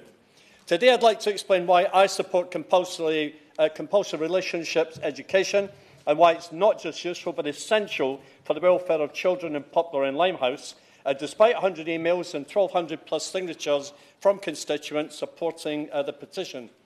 It's my stance that comprehensive relationship and sex education is a powerful tool for countering some of the biggest social problems, mainly misogyny, homophobia, and the resulting violence against women and the LGBT community.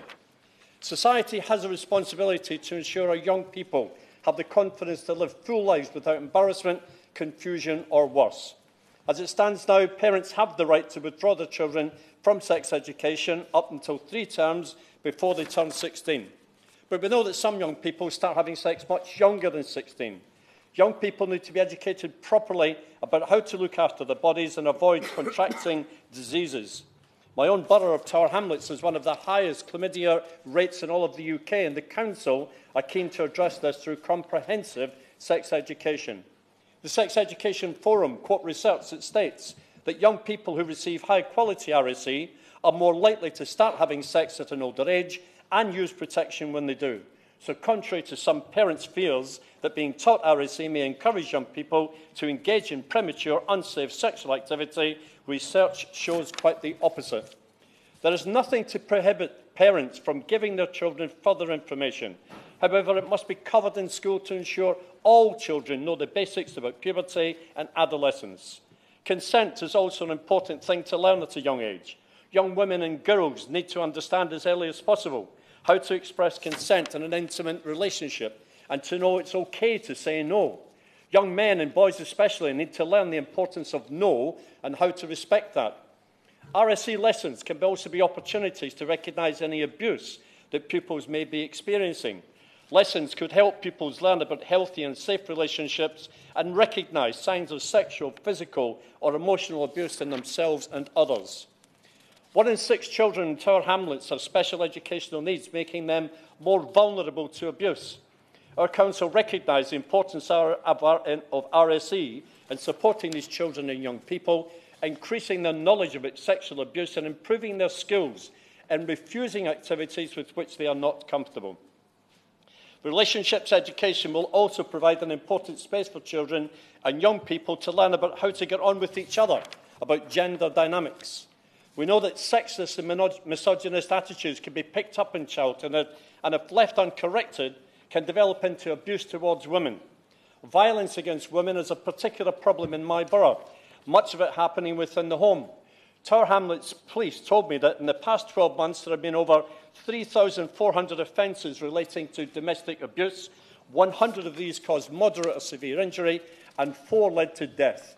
4 deaths caused by domestic violence is 4 too many. Tower Hamlets Council hold that a comprehensive education in gender equality and respect is essential to reducing violence against women, and recommend working to counter this not just in schools but in the wider community also. I note that Women's Aid are welcoming the Government's declaration, which is a sure sign that proposals for RSE are in the interest of women's safety. Covering these topics is essential to help young people and women and girls recognise signs of abuse and unhealthy relationships. So, David, this debate is also an important opportunity to emphasise how valuable RSE is in raising awareness of LGBT people and increasing understanding. In 2019, many of our families are looking different. Children in our classrooms may be raised by grandparents, single parents or same-sex parents. They may also go to identify themselves as LGBT. Our children should just not be learning about diversity in our society, but celebrating it. I would like to commend the faith schools in my constituency, which already provide RSE to a high standard, making sure it is inclusive as well as being culturally sensitive. When it comes to sensitivity towards different communities, there are services available that can help schools deal with these challenges. In my constituency, Tower Hamlets Council offers their Healthy Lives team to advise schools on how to be in tune with the cultural attitude of parents, whilst ensuring children and young people do not receive a lower quality of RSE. Many of the organisations who briefed me expressed concern at the proposed rights parents have to withdraw their children from RSE. For some young people, school may be the only place they can learn the facts and the law on issues around consent, sexual health, abuse and exploitation, and understand that attitudes in their home or communities towards women may be unjust. The Government proposal states that head teachers will grant requests for parents to withdraw children up to 3 terms before 16, other than under exceptional circumstances. The parameters around these exceptional circumstances need to be more clearly defined in order to give heads the leeway to deny requests from parents if they judge them to be against the best interests of the child. I'll be grateful if the Minister would comment on this. So, David, it's worth keeping in mind that parents withdrawing their children and teenagers from classes will not ensure they only learn about these issues from the parents. It just means that their other sources of information will be the internet, representations of relationships from TV and films, ideas about body image from Instagram, and sexual education from online sources that are easily available. We need to make sure our children and young people are receiving the best quality information from reliable, trained professionals, and that it is ingrained with them before they are susceptible to dangerous messaging online. In conclusion, Sir David, I've made it clear today I'm fully in favour of all children and young people being taught RSE, and I'm against increasing parental rights to withdraw their children from these lessons. This is to ensure the safety, mentally and physically, of the children in my constituency, and hopefully break cycles of violence against women and the LGBT community. With this vital education, the next generation should grow up to be more tolerant and knowledgeable than that of previous generations. Imam Hussain. Thank you, Sir David. It's, of course, a pleasure to serve under your chairmanship, sir. And can I also start by thanking my honourable friend for Warrington North for leading this very important debate today. And equally, can I pay tribute to and applause, actually, the powerful contribution we've heard today from my honourable friend for Birmingham, Lady Wood. And I think she set out very clearly and articulately, perhaps actually one of the most clear and articulate manners, some very sensitive areas and some very difficult areas, actually, if I'm being frank and honest. I mean, I, like her, belong to the Muslim background, and I think the way she set some of those issues in particular, I feel were, really worth applauding, and I'm grateful to her. The only downside is she's made many of the points that I wanted to make in my speech, and therefore, but I am conscious that there are other speakers yet to speak, Mr. David, so I will shorten accordingly and not repeat too much of my friend has said. But I, like her, in recent weeks,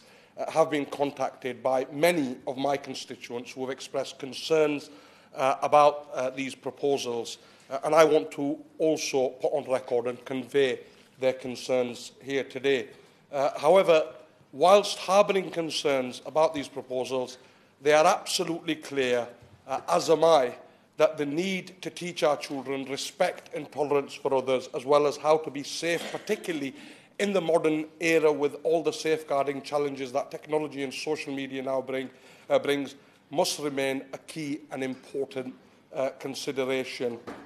So David, the concerns communicated to me are understandable concerns because one of the issues, and it's been mentioned by a number of honourable members from across the chamber, is with this policy is it has been poorly communicated to parents and schools. And if we begin with the consultation process, despite running for several months, it was not made known to many parents and even schools who were unaware it was even running. Only now, with the implementation of this policy rapidly approaching, have parents and schools been made aware of its existence. And they are deeply upset that they had no chance to involve themselves in and contribute to the consultation. Everybody will agree, and I think we've heard from the contributions here today, that this is a sensitive issue and that it is warranted. What is warranted is much better engagement with parents, and it rightly needs to be handled carefully with a proper and meaningful consultation that is carried out in a well-informed manner. But sadly, this, in my view, did not happen, and parents have concerns which they feel have been left unanswered.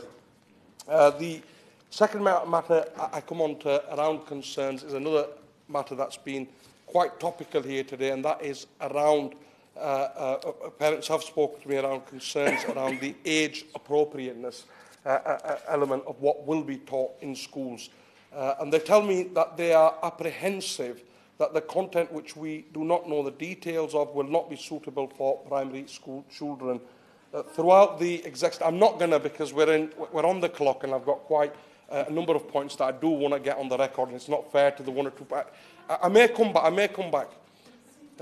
So throughout the existing education system, age appropriateness of the curriculum is woven in alongside maturity, understanding and preparedness of the children in question. And to some degree, it is this preparedness and maturity that is part of the thinking of why primary school children don't sit GCSEs or A-levels. Just one example. I know honourable members have given a number of other examples to demonstrate that point. Age appropriateness and preparedness must be central to this content. Yes, yet right now there is no indication, no absolute guarantee that content will be age appropriate and will be suitable for primary school children. Parents are also concerned. Parents, I'm not going to give way. Parents are also concerned about faith appropriateness of the content which will be taught.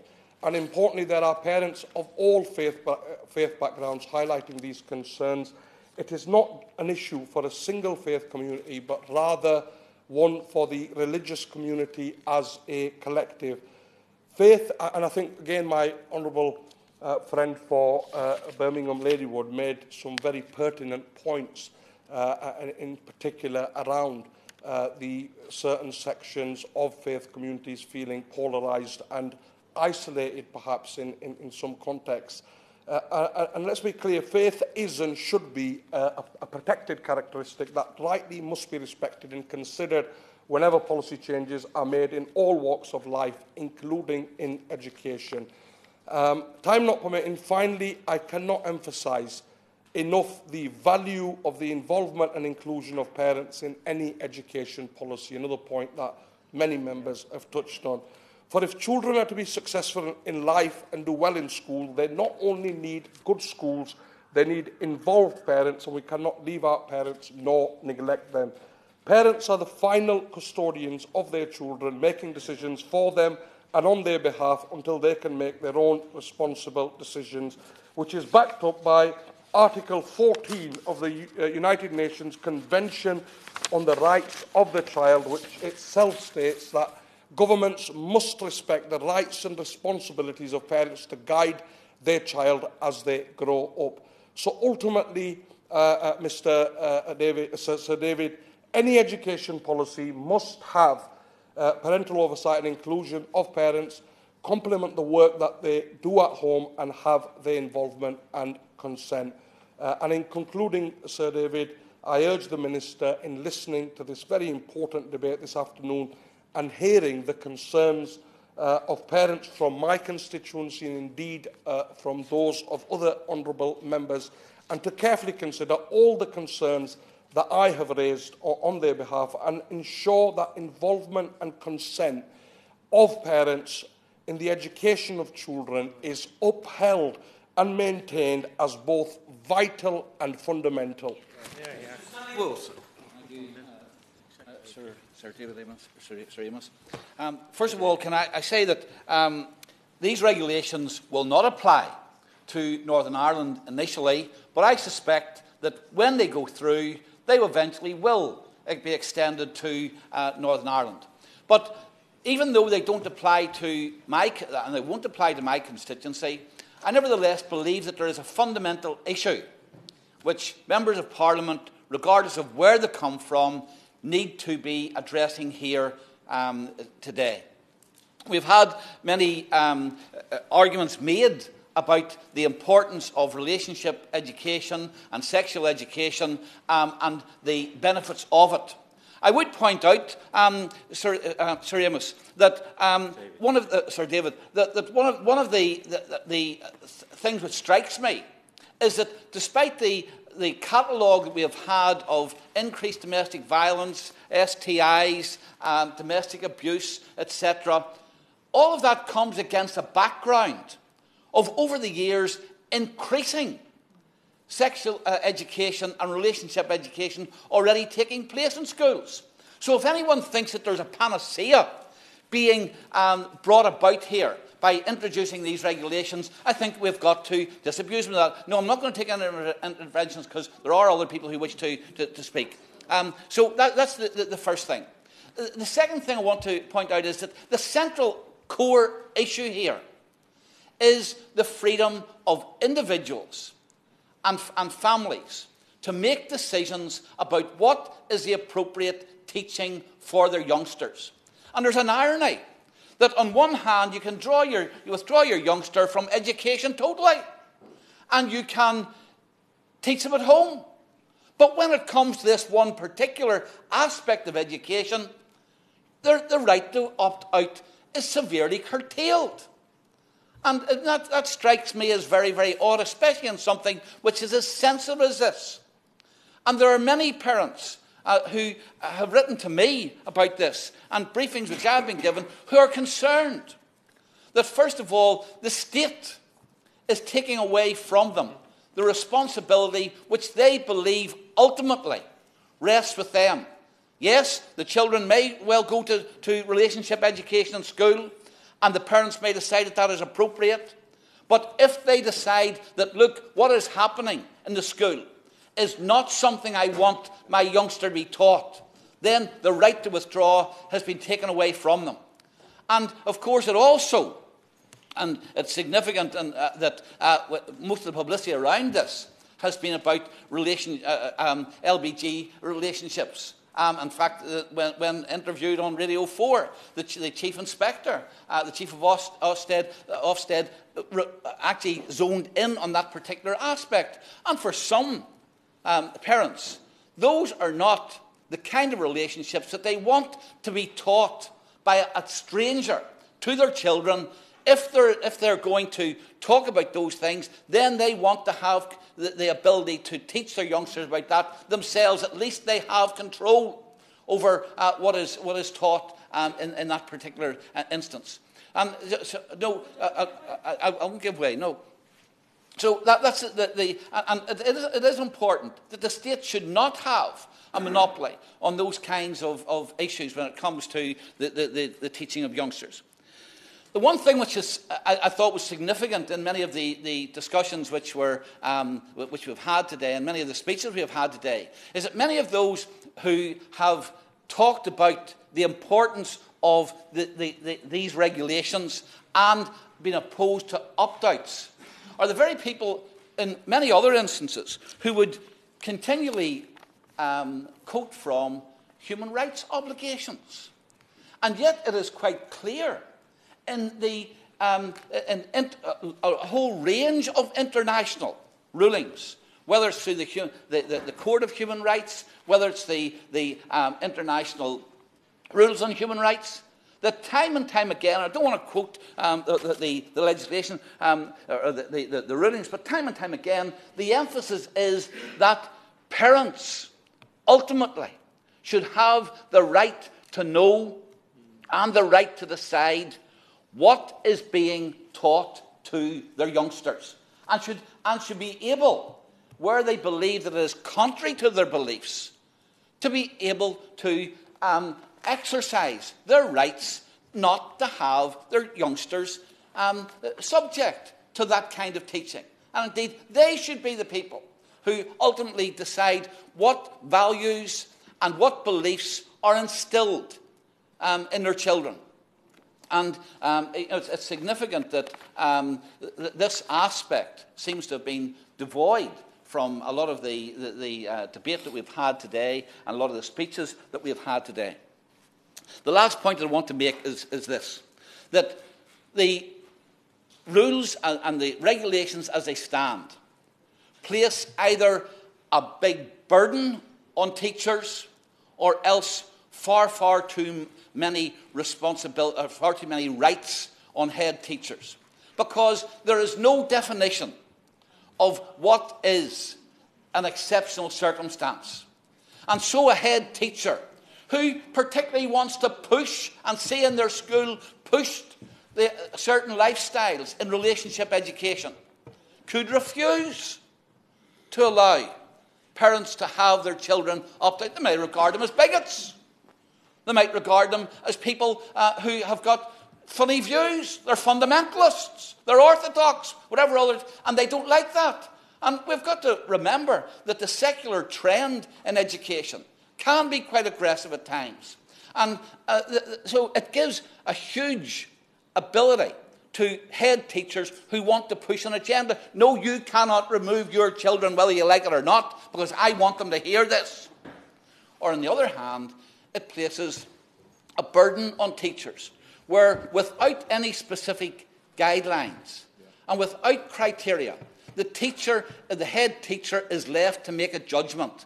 And inevitably, you can have situations where one school is making a decision in one way and another school is making a decision in another way, and the head teacher has no guidance on, and that I believe puts a pressure on head teachers. And for all of those reasons, I believe that the only answer to this, for individual freedom, for the right for families to decide what they want their youngsters to be taught, to give the ability for parents to make the final decision and not teachers in the absence of clear guidelines, I believe that there should be the right to opt out in all circumstances where parents decide that this is not the kind of education I want for my children. I don't believe that children will be disadvantaged by it. And there are other ways, whether it comes to domestic violence, homophobic bullying, or whatever it happens to be. There are plenty of other ways, and in fact probably more effective ways, in which schools can deal with it. Through their pastoral care, through teachers knowing what is happening in the classroom, what is happening in the playground. That's the way of dealing with it. And I don't believe that the panacea of these regulations is going to deal with many of the issues which people have tried to argue today as the way forward. Mr. Liam Burton. Thank you very much, David. Serve under your chairmanship this afternoon. I think more of my constituents than anyone else have signed this petition, but the comments I want to offer this afternoon are based on the experience that we've had over the last 3 weeks with one particular school in my constituency, Parkfield, where in a way this debate has come to a head much earlier than elsewhere. And it's a place where I have had to step in to try and broker what have been very difficult meetings between school leaders and local teachers. and where the Minister will know, because I've said this to the Secretary of State for Education, I feel both parents and teachers have been let down by the department. I think the situation has been allowed to grow unattended to for much too long. The department's approach to it has been much too ponderous. I'm grateful for the hard work of some particular officials at the Minister's department. But I know that if this was a local authority school, I'd have had the 2 cabinet members responsible outside the school gates, defusing the tension that has been allowed to grow and grow over the weeks to come. Now, Parkfield School is an outstanding school. It's got outstanding school leaders, but what we now confront is a breakdown of trust between parents and the school leadership. That has created tensions which are completely unacceptable. On the one hand, we have got very angry parents. On the other, we have had teachers who have felt intimidated, and we had a graffiti attack on the school this morning. Both absolutely unacceptable. Now, the tragedy is, Sir David, that both school leaders and parents want the same thing. Parents in my constituency feel passionate about the Equalities Act. They feel as determined to tackle homophobia as they do to tackle Islamophobia. But what they want in this situation and in this debate is what I will fight for. They want the right for their voice to be heard, they want the right for their role to be respected, and they want their rights of choice to be protected.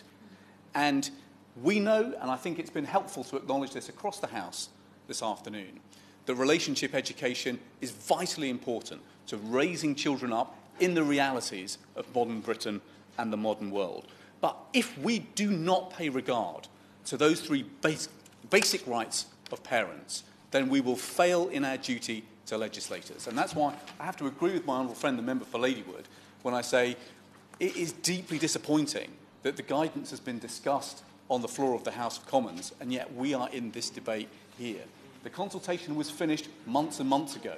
It's obviously important that ministers strive to get the guidance right, but we've been left in an unfortunate situation where we can't debate the very detail of the guidance today, and nor can the Minister reflect on the debate that he has heard this afternoon in perfecting the guidance for the years ahead.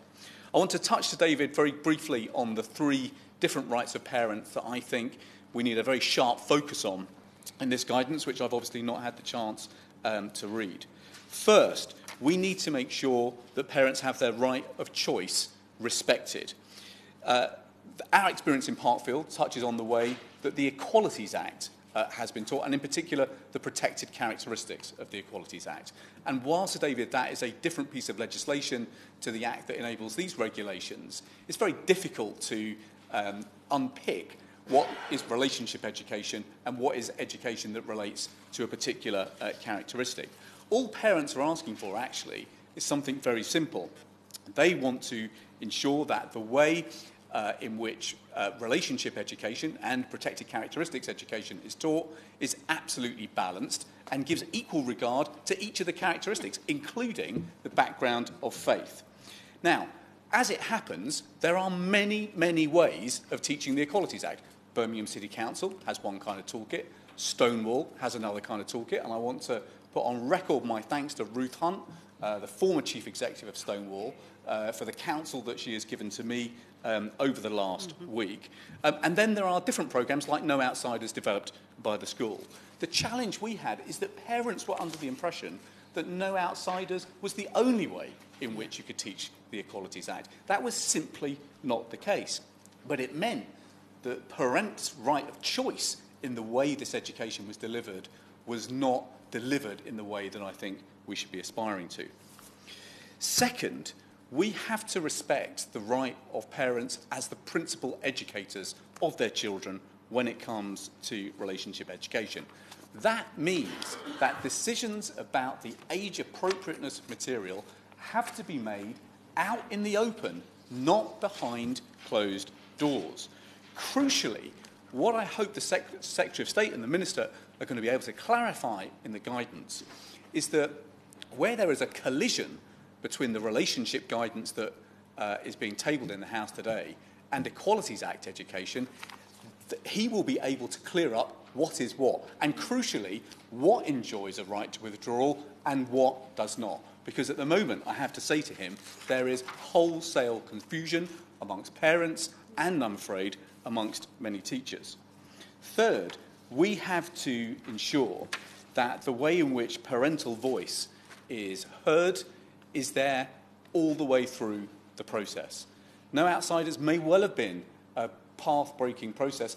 When it was started, it was undertaken with lots and lots of workshops, but those workshops were 4 years ago.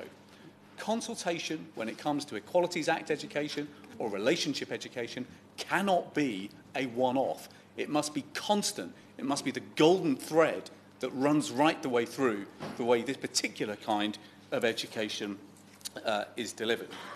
So when it comes to No Outsiders, I'm afraid the situation we're in today is that obviously it's going to have to be comprehensively overhauled and refreshed in the light of the new guidance that has been published today because of the substantial amount of overlap between the two kinds of teaching.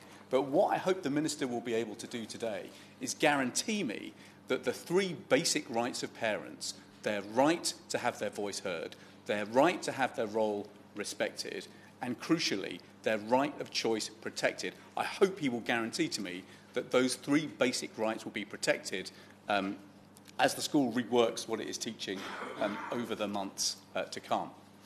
The final point, Sir David, that I really want to make is a point that was made with such brilliance and eloquence by my honourable friend, the member for Ladywood. The challenge that we've got is that I understand guidance will create particular guidelines for how relationship education is taught in primary schools. I understand it will be down to the school to choose whether some kind of sexual component will be included in that teaching. But I am not clear as to whether there will be a right to withdraw from that, because we were given to understand there isn't a right to withdraw from relationship education. But if a school chooses to take a particular path, what is the accountability mechanism for parents to disagree and bend the course of that decision? What we simply cannot have is a two-class system where if you're in an LEA school, you can go to your counsellors in order to make your arguments heard. Whereas if you're in an academy, you have to go, it would appear, through your Member of Parliament up to the Secretary of State and try and influence it that way. That, I'm afraid, is going to lead to us having more and more parents who simply withdraw their children or, as is the case in Parkfield, organise demonstrations outside the school gates. What kind of atmosphere is that creating? We know that there will be some gay children in Parkfield. How on earth do they feel when they have graffiti daubed on the building and protests outside the school gate? That is not the sign of an accountability mechanism that is working satisfactorily. That is the sign of an accountability mechanism that is failing. And so I hope the Minister will reflect on the experience that we have had in my constituency. I hope that he will be able to continue to work with the school at speed as it works through the new way in which its curriculum will need to be developed and delivered in the light of the guidance this afternoon. But I hope that he will reflect on two fundamental points. One, clear up the overlap between Equalities Act education and relationship education. Clear up what will enjoy or what will come with the right to withdraw and what will not. And crucially, if rights to withdrawal are to be withdrawn, set out more clearly the mechanisms by which parents can influence and change a decision taken by academies which to many of us seem impervious to local opinion. When it comes to Birmingham, I've written on Friday to the leader of our council and to the chief executive, as was of Stonewall, and to others, to suggest that we actually create a proper consultation mechanism locally, where we can take the brilliant work that's been undertaken in the Education Equalities Toolkit, but where we can bring the views of faith leaders to the table, and where we can bring the expertise of organisations like Stonewall from the table to the table too. That, I hope, will allow us to create a process that gives parents confidence that their views about age appropriateness are being taken into account, that gives parents confidence that faith background is being respected, that gives parents confidence that consultation is being undertaken. But the truth is, while that mechanism may well be able to steer LEA schools, frankly, when it comes to academies, it is going to be a pretty voluntarist approach. That is a recipe for problems in the future. And so I hope that when I read the guidance, all of this will have been taken into account with great clairvoyance by the Minister. But if it has not, I urge him to bring that guidance back to the table, back to this House, and reflect seriously on the concerns we've heard from all sides this afternoon. It's a pleasure to speak in this debate, and it's also a pleasure to serve under your chairmanship, as I very often do in this place. Also, to kind of thank the Honourable Lady for Warrington North for bringing the petition before the House and setting the scene and our many interventions that you took as the process moved forward. We've had a divergence of opinion from the contributors so far. I want to make it quite clear. My contribution will be along the lines of parental rights. I want to maintain that. I want to maintain that in my speech and contribution today to this debate. And I'm very clear what I'm saying. In the past, I've previously made my concerns known in this House about the proposals to limit the right of withdrawal from sex education. So it's a shame indeed that government has seemed not to listen to the views of myself and many other esteemed colleagues, and that we have to be here again to debate this issue. I did speak to the Minister, not the Minister who is here, but the Minister who answered the statement in the main House today. I spoke to him this morning in relation to this statement which I knew was coming through. We talked about it at some length, but I have to be honest. At the end of that discussion that we both had, I was very clear. That Minister, I said very gently, very kindly to him, said, Minister, unfortunately, you and I will have to agree to differ. So we have a very clear difference of opinion in relation to what government's trying to achieve and what I think they are moving towards from the parental point of view. So make it quite clear. Prior to the draft regulations and the guidance published in last July, I was quite hopeful about the government upholding the parental role and responsibility in relationships in sex education. At report stage of the Children and Social Work Bill 2017, the Minister's approach seemed to be, at that time, fairly balanced, and I thought we were moving in the right direction. Parents, of course, are the primary educators and the guides of their children, and we should not forget that. They play a central role both in helping their children to grow up into successful adults and in protecting them from harm. That's the responsibility of the parent. However, parents are telling us that they want schools to help them to deal with what are complex and fast-moving issues, to ensure that their children grow up equipped with the knowledge and the skills that they need to be safe and successful. So government set their scene very clearly. The draft regulations and the guidance were, however, sadly lacking in the way that they upheld parents as the primary educators and the guides of their children. Parental responsibility has been taken away, and the final decision of whether children at secondary school undertake sex education might soon be in the hands of the head teachers and not the parents. And just as an indication of that there, I asked for a legal opinion on what is put forward. And it seems to me that the regulations as published have not changed the parental right of the withdrawal. It remains with the head teacher. And the legal opinion that I have sought and seems to be of this: if any parent or any pupil in attendance at a maintained school requests that the pupil may be wholly or partly excused from sex education provided as part of statutory relationships and sex education, the pupil must be so excused until the request is withdrawn, unless or to the extent that the head teacher considers that the pupil should not be so excused. So it's very clear that the head teacher takes over the role and doesn't give the parent the impact or the input into that process that I would like to see. There was no indication from the government during the passing of the 2017 bill that they were moving in this direction. No mention at all of the head teachers assuming a responsibility that has always been with parents. It is one thing for parents to ask for help from schools, but quite another for parents to ask that their authority be supplanted by schools. This is entirely different. Would those same parents who ask for help deem what the government has actually proposed to be a help or an incursion or an overreach? My guess is that it would be the latter. This is where much of the debate comes down to a right understanding of the boundary between the family and the state. Government seems to have decided that head teachers, not parents, now know best for their children, and that should not be the case. They simply don't seem to be trusting parents, and I think it is a profoundly dangerous precedent to set. There is certainly an interesting comparison here to be made with the right of parents to withdraw their children from religious education and religious worship in school.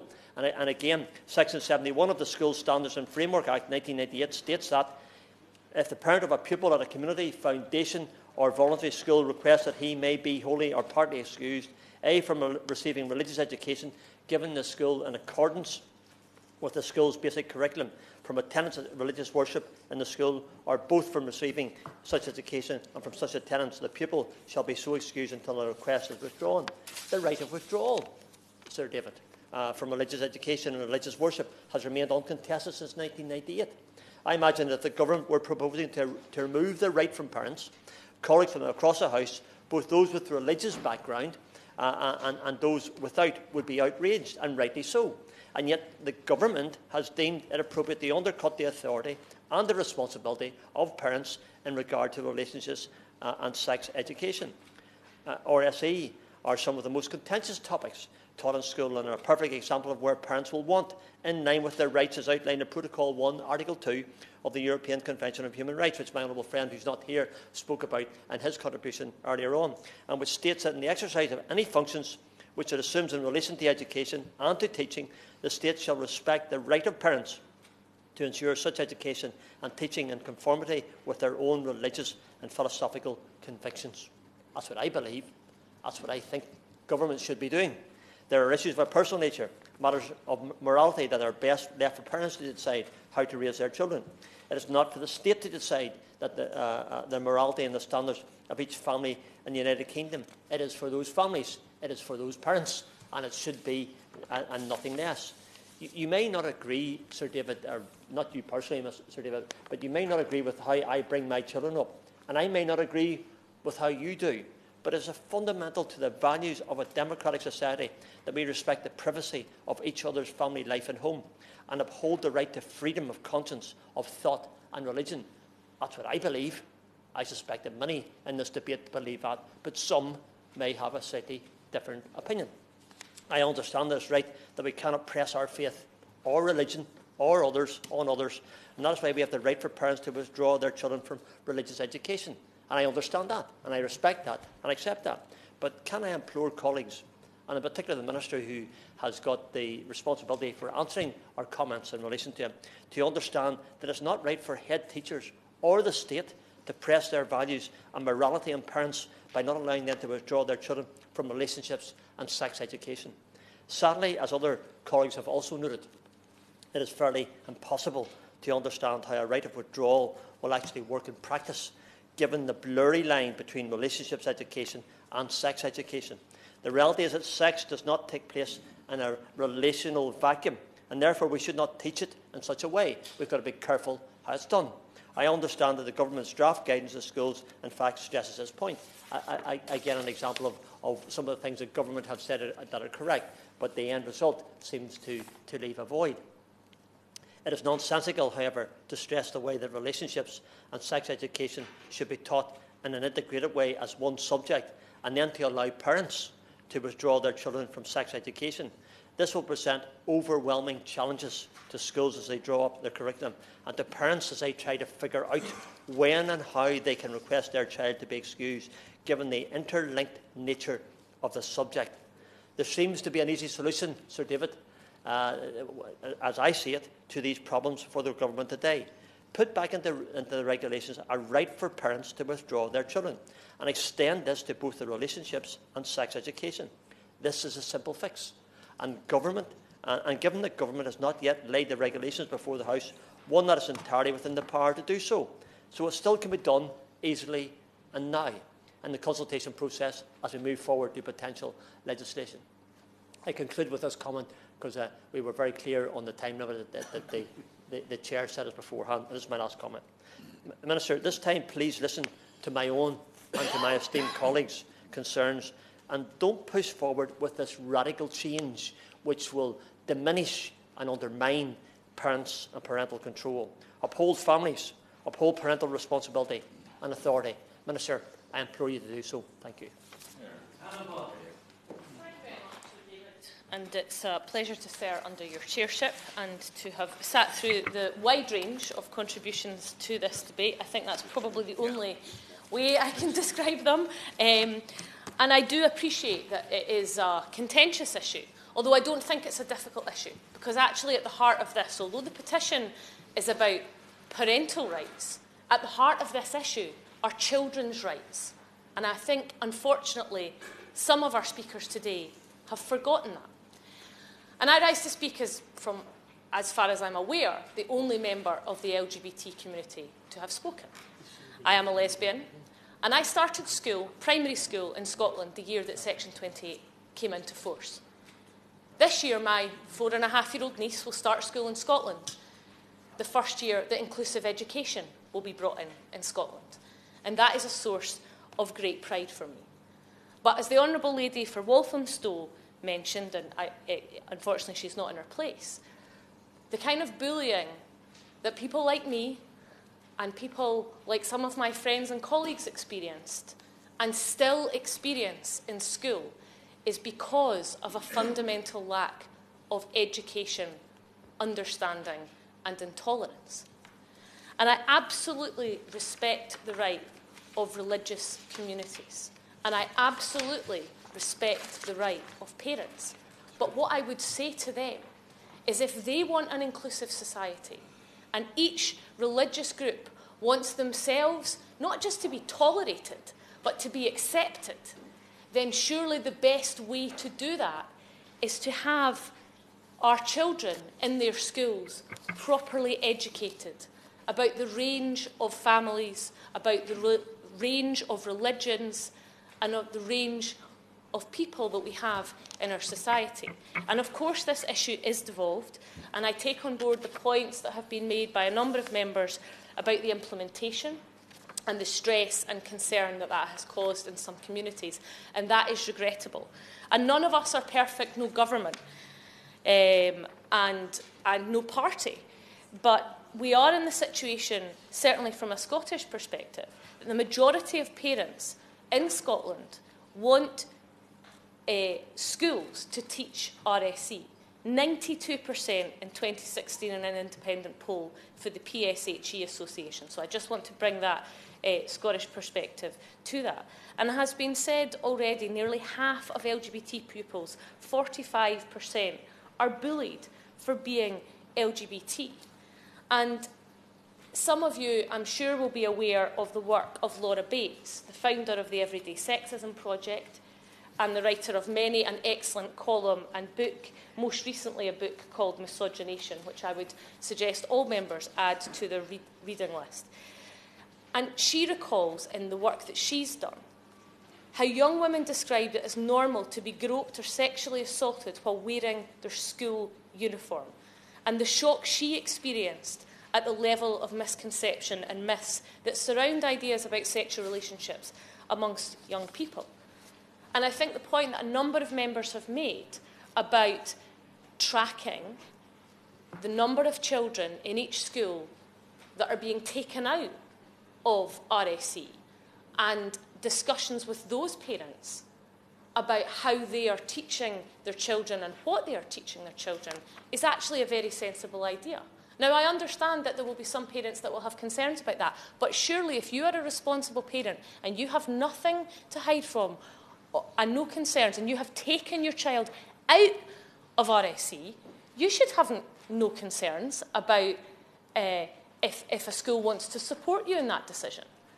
And the point that so many vulnerable children are being taken out of RSE, and are they themselves the ones who need this education and need this support, I think goes to the heart of it. And as the SNP spokesperson on DCMS, the phenomenon of online harm and the issue around this, again, Laura Bates highlights this. She points out how drastically outdated the UK government's current guidelines are. I think it's 19 years since they were updated, although I know that the Minister was on his feet. I managed to catch part of his speech before I came in here. We updated ours in Scotland in 2014, and they're about to be updated again. 1 in 25 primary-aged children are are sent a naked image by an adult, according to NSPCC research. So not only do educators have the responsibility to teach young people about sex and relationships, but they also have other related issues, such as consent, conducting respectful relationships, and the nature of unsafe relationships and abuse. And I appreciate that in some quarters it may not be a popular view, but my view would be taking your child out of that vital education can only be damaging if you are not trained to the appropriate level and have the appropriate knowledge to prepare them from what they are absolutely going to face. And as the Honourable Lady for Warrington North, who spoke so powerfully in her debate, in her contribution, said rightly, you know, you may be able to control what your child has on their phone, what you have on your home computer, although that in itself is debatable. I think there was a really concerning article in the Times today about TikTok, the app that's asking children to strip. But you have no control over what other children will show your child in school and what they will be putting in front of that child. So it is only right and only sensible that any government puts the duties and the safety of children first to make sure that that education is holistic and informative. Because if they are not provided with that, it's very clear that they are going to be left exposed. And, you know, in terms of the current guidance for teaching relationship education in RSE, that was, you know, I think it's fair to say when you repeal a piece of legislation or you indeed change legislation, that does not take away the problem. When we repealed Section 28, we put nothing in place. And children are still being subjected, not just to bullying, but LGBT young people have some staggering rates of 80–90%, particularly in the trans community, of self-harm. And there is a very difficult and damaging debate raging at the moment around trans rights. The reality is, and I think the Honourable Lady for Ladywood, I think, referenced this, you know, and gave her views around this. Whilst the adults all argue about definitions and rights, actually children are much further ahead.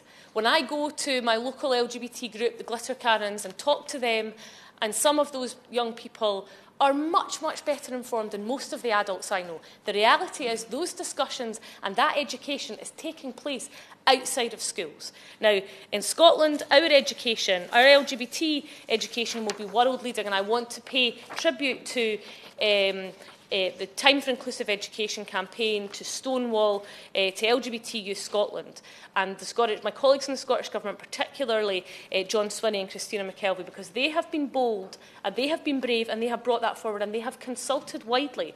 Now, I know there will still be people who will have concerns, and we must work constructively, as I know and I hope that the Minister will, on the concerns that members have raised about the legislation in England and Wales. But in Scotland, for our world-leading LGBT education, there will be no exemptions or opt-outs to the policy.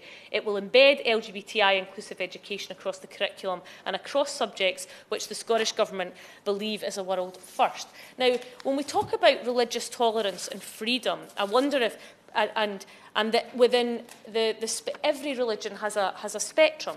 I'm always minded to mention Vicky Beeching. And Vicky Beeching is a champion of inclusion and diversity in the Christian faith. She is a lesbian, but also identifies as an evangelical Christian. And when she came out a few years ago, before I came out, I remember having a discussion with her at an event about what her experience was like. She faced huge backlash and huge persecution, but she has pressed on. Her book, Undivided, is absolutely worth a read. Another one that members should add to their reading list.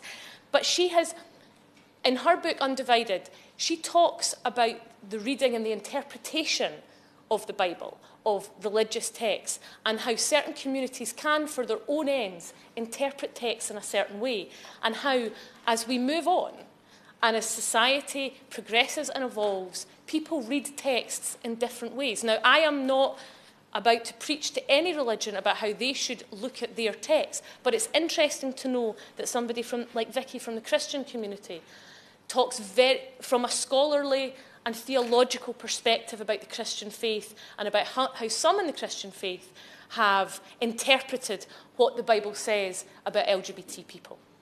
And I think it is absolutely vital that we make sure in our schools, in our societies, we recognise how society has moved on.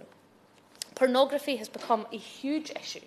And as many members have said, the sense of self that young people have, the issues that they will come up against about consent, and that it is not just pornography, but just advertising in general, the way that our bodies, the way that how we should look, how women should look, is portrayed, is hugely damaging. And if we don't teach our children how to interpret that and how to have meaningful, consensual and well-developed relationships, we are setting them up for spectacular failure. And as legislators, you know, while some will argue it's not for us to interfere, I absolutely take my responsibility as an elected parliamentarian to make sure children, wherever they are properly educated and prepared very, very seriously. So I'm sure the Minister will respond to the concerns that some of those have had. I do take on board the concerns that some of my own constituents have raised, but I also am conscious of what the Honourable Lady for Brighton Pavilion said, that there seemed to be quite a bit of misinformation in there, that the petition says we have grave concerns about concepts, sexual and relational concepts, but doesn't go into specifics, that a lot of misinformation has seeped out there into the public domain, and it's very important that we counter that.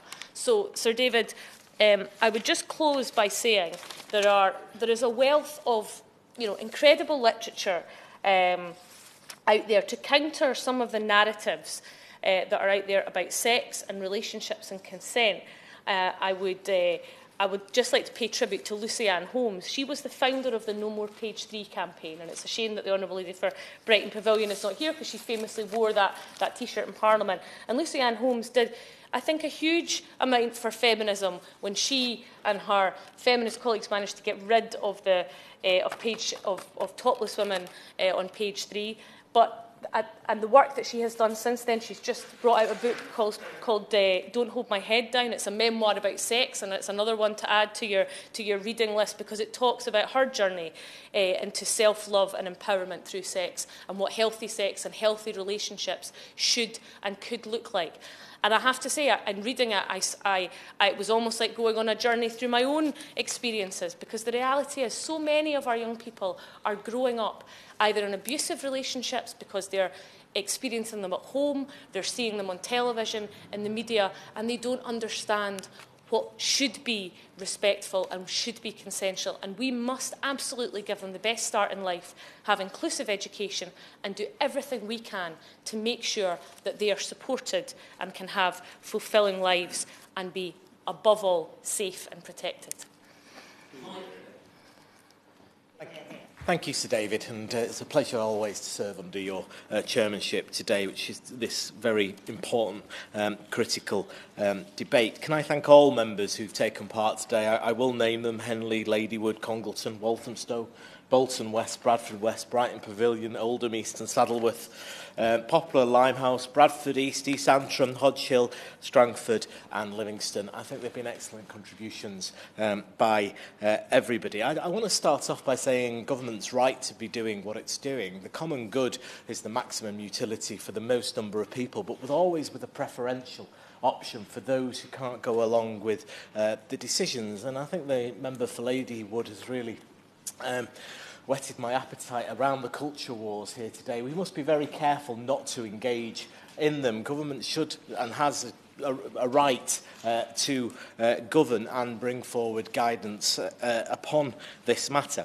Can I also thank my honourable friend for a woman with stunning oratory, I find, the member for Warrington North, who has absolutely brought due diligence to bringing her work on the Petitions Committee and bringing this to us today, and the powerful points she made that opened up the debate, and I'm looking forward to her soaring oratory as she concludes it today. Now, compulsory, just interestingly, when I talked about the common good there, I mean, it's the same concept in Judaism, in Tikkun Olam and Islamic social thought, that we need to be thinking about what is that common good. And the member for East Antrim, it was right. The one thing I did agree with him, that as a school teacher myself, that I used to rail at politicians in this place who thought the answer to every social problem in our country was to get it on the school curriculum. It's not. Parents are the primary educators. We should always know that. And while the member for East Antrim and Stratford would be on that side, and the member for Livingston and Poplar and Limehouse was slightly on the other side, I actually think there was a great degree of consensus today in the debate. And this was championed particularly by my colleague, the member for Rotherham, when she got it included in the Children and Social Work Act of 2017. Now, whether we should be deciding the national curriculum on the basis of social work acts and amendments to them, I'm not sure is the proper way forward that I would like to see if I was in government about how we decide curriculum. But she championed it and she won, and we're in this place today. It was also reflected, and it was a shame we didn't have the guidance, and it was a shame that the Secretary of State was on his feet in the chamber at the same time. I think that would have informed this debate much better, but hey-ho, they were the circumstances we found ourselves in. It's reflected in the proposals of the then Secretary of State, the Right Honourable Member for Putney, to make elements of PHSE mandatory in all schools and to make new subjects, relationships education and relationships and sex education, mandatory at primary and secondary level respectively. Now, in the past, RSE was seen as an add-on taught for an hour every fortnight by somebody whose job it was not, or by an outside agency brought in to tick a particular box. This is backed up by the evidence from the Department of Education's own data, which shows that time spent teaching PHSE fell 32% from 2011 from 2015. As a former PHSE coordinator myself, I probably attribute some of the fall of me coming into Parliament, Mr. Amos. High-quality relationships, sex education does help create a safe school communities where pupils can grow, learn, develop positive, healthy behaviour for life. Inadequate RSE leaves pupils vulnerable to abuse or exploitation without an understanding of how to negotiate risky situations or where indeed to go for help. Statutory RSE needs to be part of the overall teacher training programme, and any qualified teachers whose role includes teaching it need to be appropriately equipped and resourced. And it needs to be done sensitively.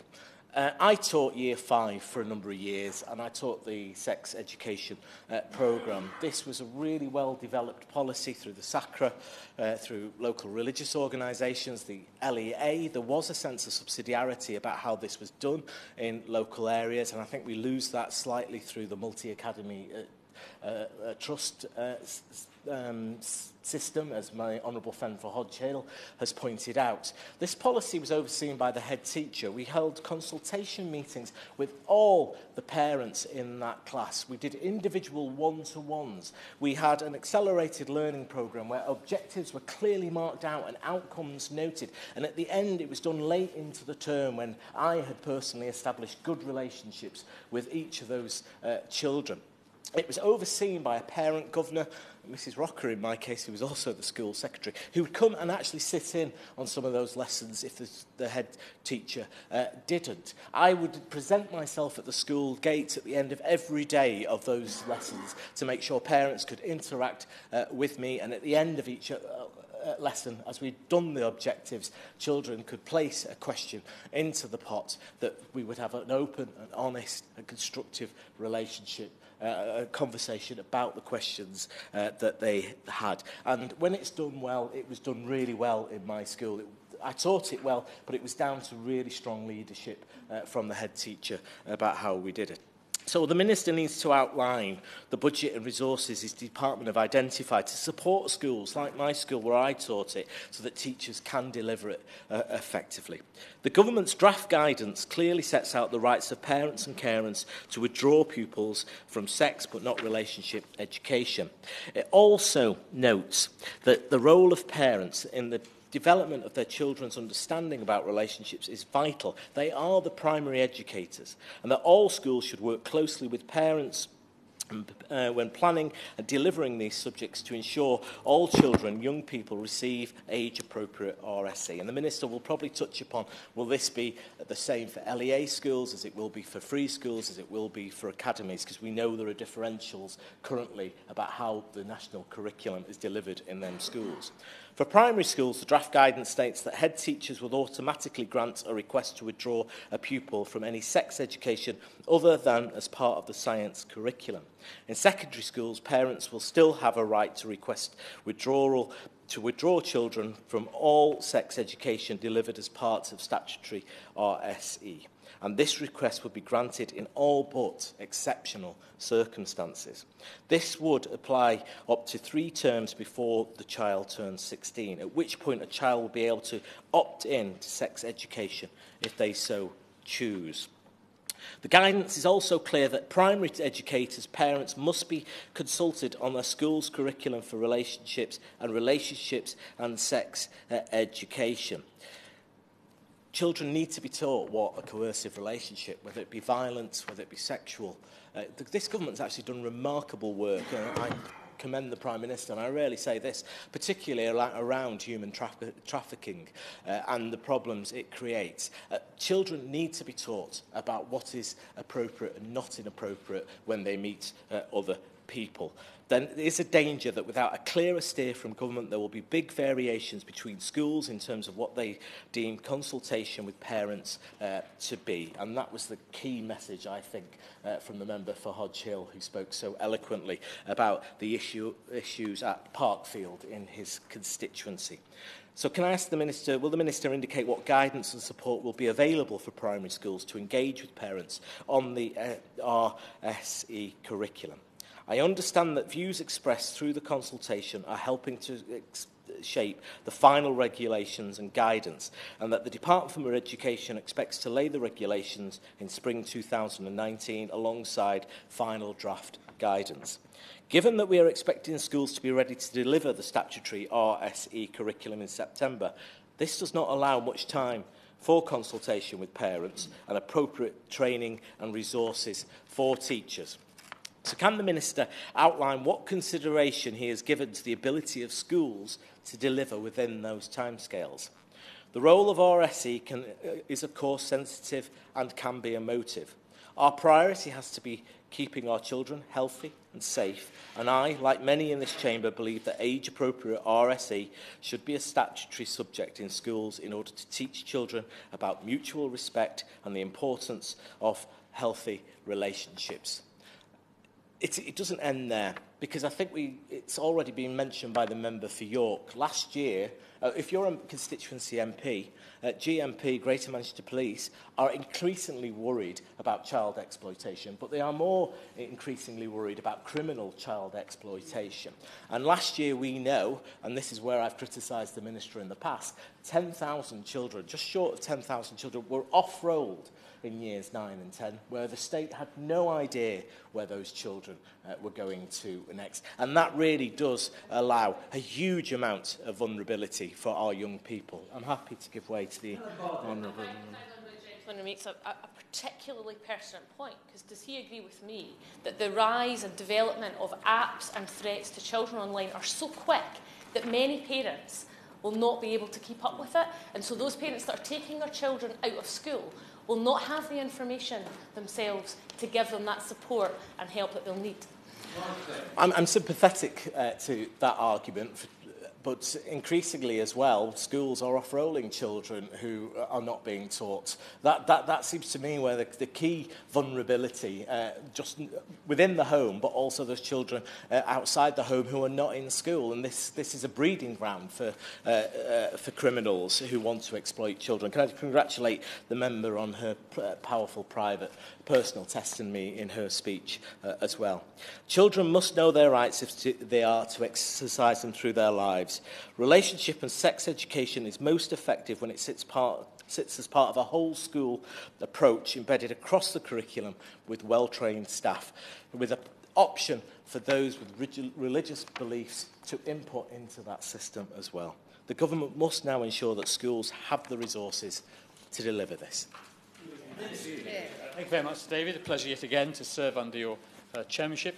Can I welcome today's debate on the right to withdraw from relationship and sex education and the opportunity to set out clearly the rationale for these very significant reforms and the opportunity we have to support all pupils' social, personal and academic development. And can I congratulate the Honourable Member for Warrington North for her excellent introduction to this debate, and to thank her for her support for the draft guidance and for the regulation. Mrs David, it has been a debate of powerful speeches reflecting the wide range of views on what can be very controversial subjects. It's also reflected an array of views in this chamber that reflected the array of views in society more widely. And what the government has sought to do is to distill those views into the statutory guidance to reflect those disparate viewpoints. And it has been carefully crafted and actually has received widespread support. Now, just to answer some of the points raised by the Honourable Member for Wythenshawe East, he mentioned, is it going to be compulsory in all schools? The answer is yes, both in local authority-maintained schools and in academies and free schools, because it's not been introduced through the national curriculum, but through the basic curriculum. That means they apply to all schools. And we are committed to supporting schools through training and further advice to improve practice and sharing of best practice. And we are allocating £6 million in 2019-20 to develop a programme of support for schools. It will be compulsory from September 2020, which gives time to schools to prepare, although we are encouraging early adopters to introduce it earlier, i.e. from this September 2019. Now, Sir David, the Children and Social Work Act 2017 placed a duty on the Secretary of State for Education to make relationships education compulsory for all primary schools and relationships and sex education compulsory for all secondary schools. It also provided a power to carefully consider the status of personal, social, health and economic education, PSHE, or elements therein. Now, following a call for evidence and having listened to concerns raised about equipping children for life in modern Britain, particularly concerns around safeguarding mental health and online safety, we decided to make health education compulsory in all state-funded schools. Now, the focus of health education in primary schools is on teaching the characteristics of good physical and mental well-being, physical health and mental well-being. And this starts with pupils being taught about the benefits of daily exercise, good nutrition and sufficient sleep. It includes teaching about simple self-care techniques, about personal hygiene, bacteria and viruses, good dental health and dental flossing and basic first aid. Emphasis is given to the positive relationship between good physical health and mental well-being and the benefits of spending time outdoors. Now, it was clear from the call for evidence that many people wanted pupils better equipped to manage the online world. We've had a reflection of that in the debate today and just the last couple of exchanges. Pupils will therefore be taught about the benefits of rationing time spent online and the risks of excessive use of electronic devices. Now, schools should also consider how these subjects can collectively support the development of important attributes in pupils, such as honesty and truthfulness, kindness, consideration and respect, permission-seeking and giving, and the concept of personal privacy. Now, I hope that honourable members will acknowledge and look to the very clear and carefully crafted guidance that we are providing to teachers for these subjects. And this includes how we have determined the required content for relationship education in primary schools and relationships and sex education in secondary schools. Now, we have listened to the breadth of views that have been expressed, ensuring that any developments, including on the right to withdraw, remain consistent with the guiding principles for these subjects that Parliament endorsed through the passage of the Children and Social Work Act. And our guiding principles, therefore, are that these subjects should help keep children safe, including knowing the law on relationships, sex and health. And of course, this includes age-appropriate teaching about relationships that primary-aged pupils do need to understand. For example, building caring friendships and dealing with the ups and downs of friendships. And we've set out how schools can acknowledge respectfully that some pupils sitting in their classroom may have same-sex parents or indeed a different family model. And that's why the guidance says that pupils should be taught that others' families, either in school or in the wider world, sometimes look different from their family, but that they should respect those differences and know that other children's families are also characterised by love and care. Now, we have worked closely with a wide range of stakeholders to carefully craft the guidance in a way that is sensitive. So the guidance states that in teaching relationships education and RSE, schools should ensure that the needs of all pupils are appropriately met and that all pupils understand the importance of equality and respect.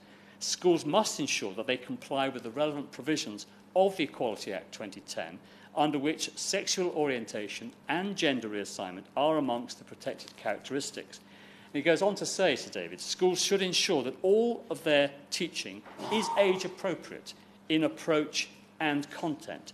At the point at which schools consider it appropriate to teach their pupils about LGBT, they should ensure that this content is fully integrated into their programmes of study for this area of the curriculum, rather than delivered as a standalone unit or lesson.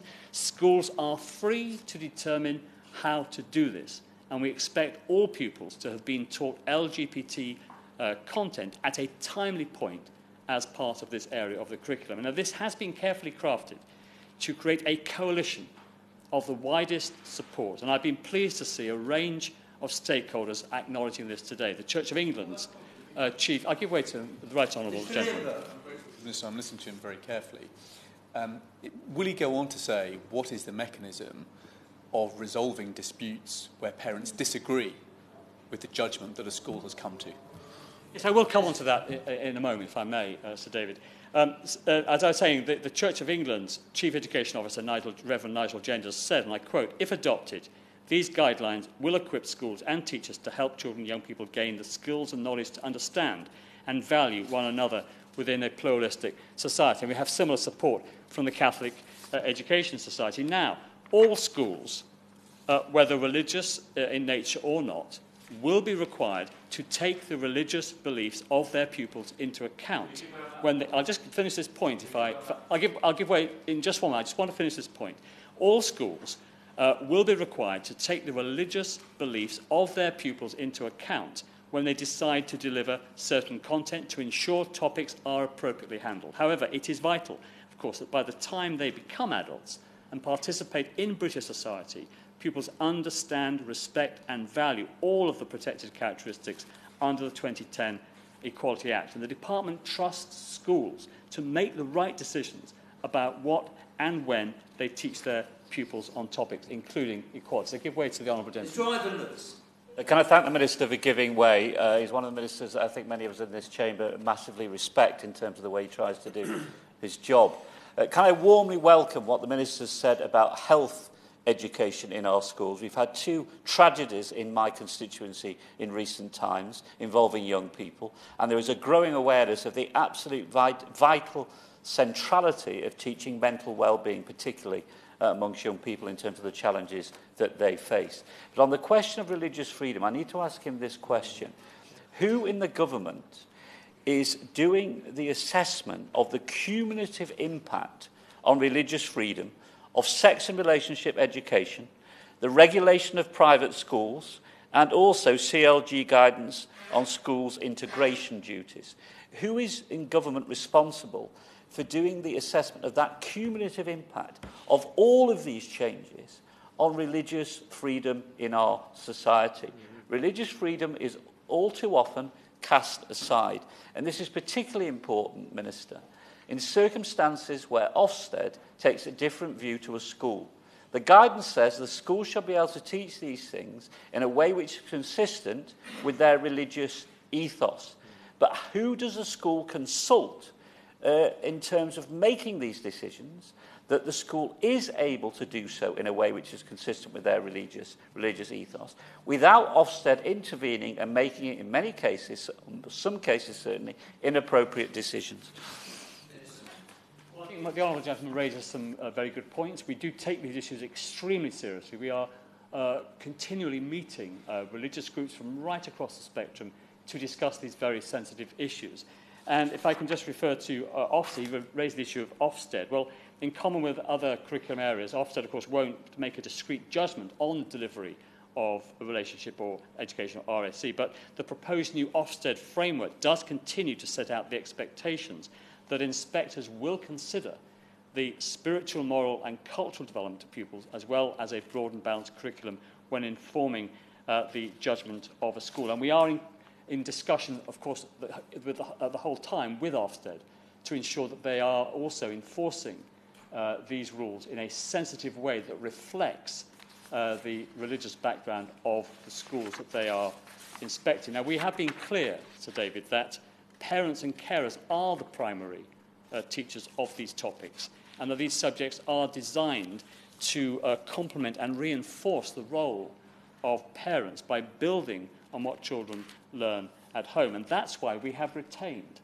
the ability of parents to request that their child can be withdrawn from the sex education elements of RSE should they wish. And I can assure my honourable friend, the member for Congleton, and my honourable friend, the member for Bolton West, that the draft guidance preserves that parental right, but also reflects the rights of a young person competent to make their own decision. Now, the previous position, I give way to my honourable friend. I do repeat the point that the guidelines do indicate, though, that in exceptional circumstances a head teacher can refuse that request, and that is an issue that I would be grateful if the Minister would address. Can I also just clarify that the guidelines do say that schools should ensure parents know what will be taught and when, and there is some concern about how parents will be informed when relationships education becomes relationships and sex education and the right of withdrawal becomes effective. How will that be monitored? Is that going to be left just to Ofsted, or is there going to be some more sensitive monitoring, which, in light of the concerns which have been expressed, perhaps is appropriate? Well, I do understand my honourable friend's point. It was also a point made very passionately by the honourable member for East Antrim and the member for Strangford. And I would just reiterate and refer all honourable members and my honourable friend to paragraph 47 of the guidance that does say very clearly that, and I acknowledge what she quoted, except in exceptional circumstances, the school should respect the parent's request to withdraw the child. And that is very clearly set out, and schools have to have regard to the statutory requirements. Now, going further, the school has to set out what its policy is on these issues on its website, and I'll come to that in a moment in my comments. And they have to consult parents. There's very clear sections of the guidance that sets out that schools should be consulting, working with parents when they are developing their policies for relationships and sex education, when the right to withdraw will apply, and so on, so that parents are aware of what that school that they send their child to will be teaching and when. And, of course, when schools are introducing this curriculum, they should be consulting parents. And I reflect the point that the Right Honourable Member for Birmingham, I forget which, Hodge-Hill made, of course, that as new generations of parents, new generations of children, new cohorts of children go through the school, of course, they'll want to continue reconsulting on the same curriculum, even if they're not changing it, because they need to consult the current group of parents, not necessarily just the parents 5 or 6 years ago. I'll give way to the honourable member for Strangford.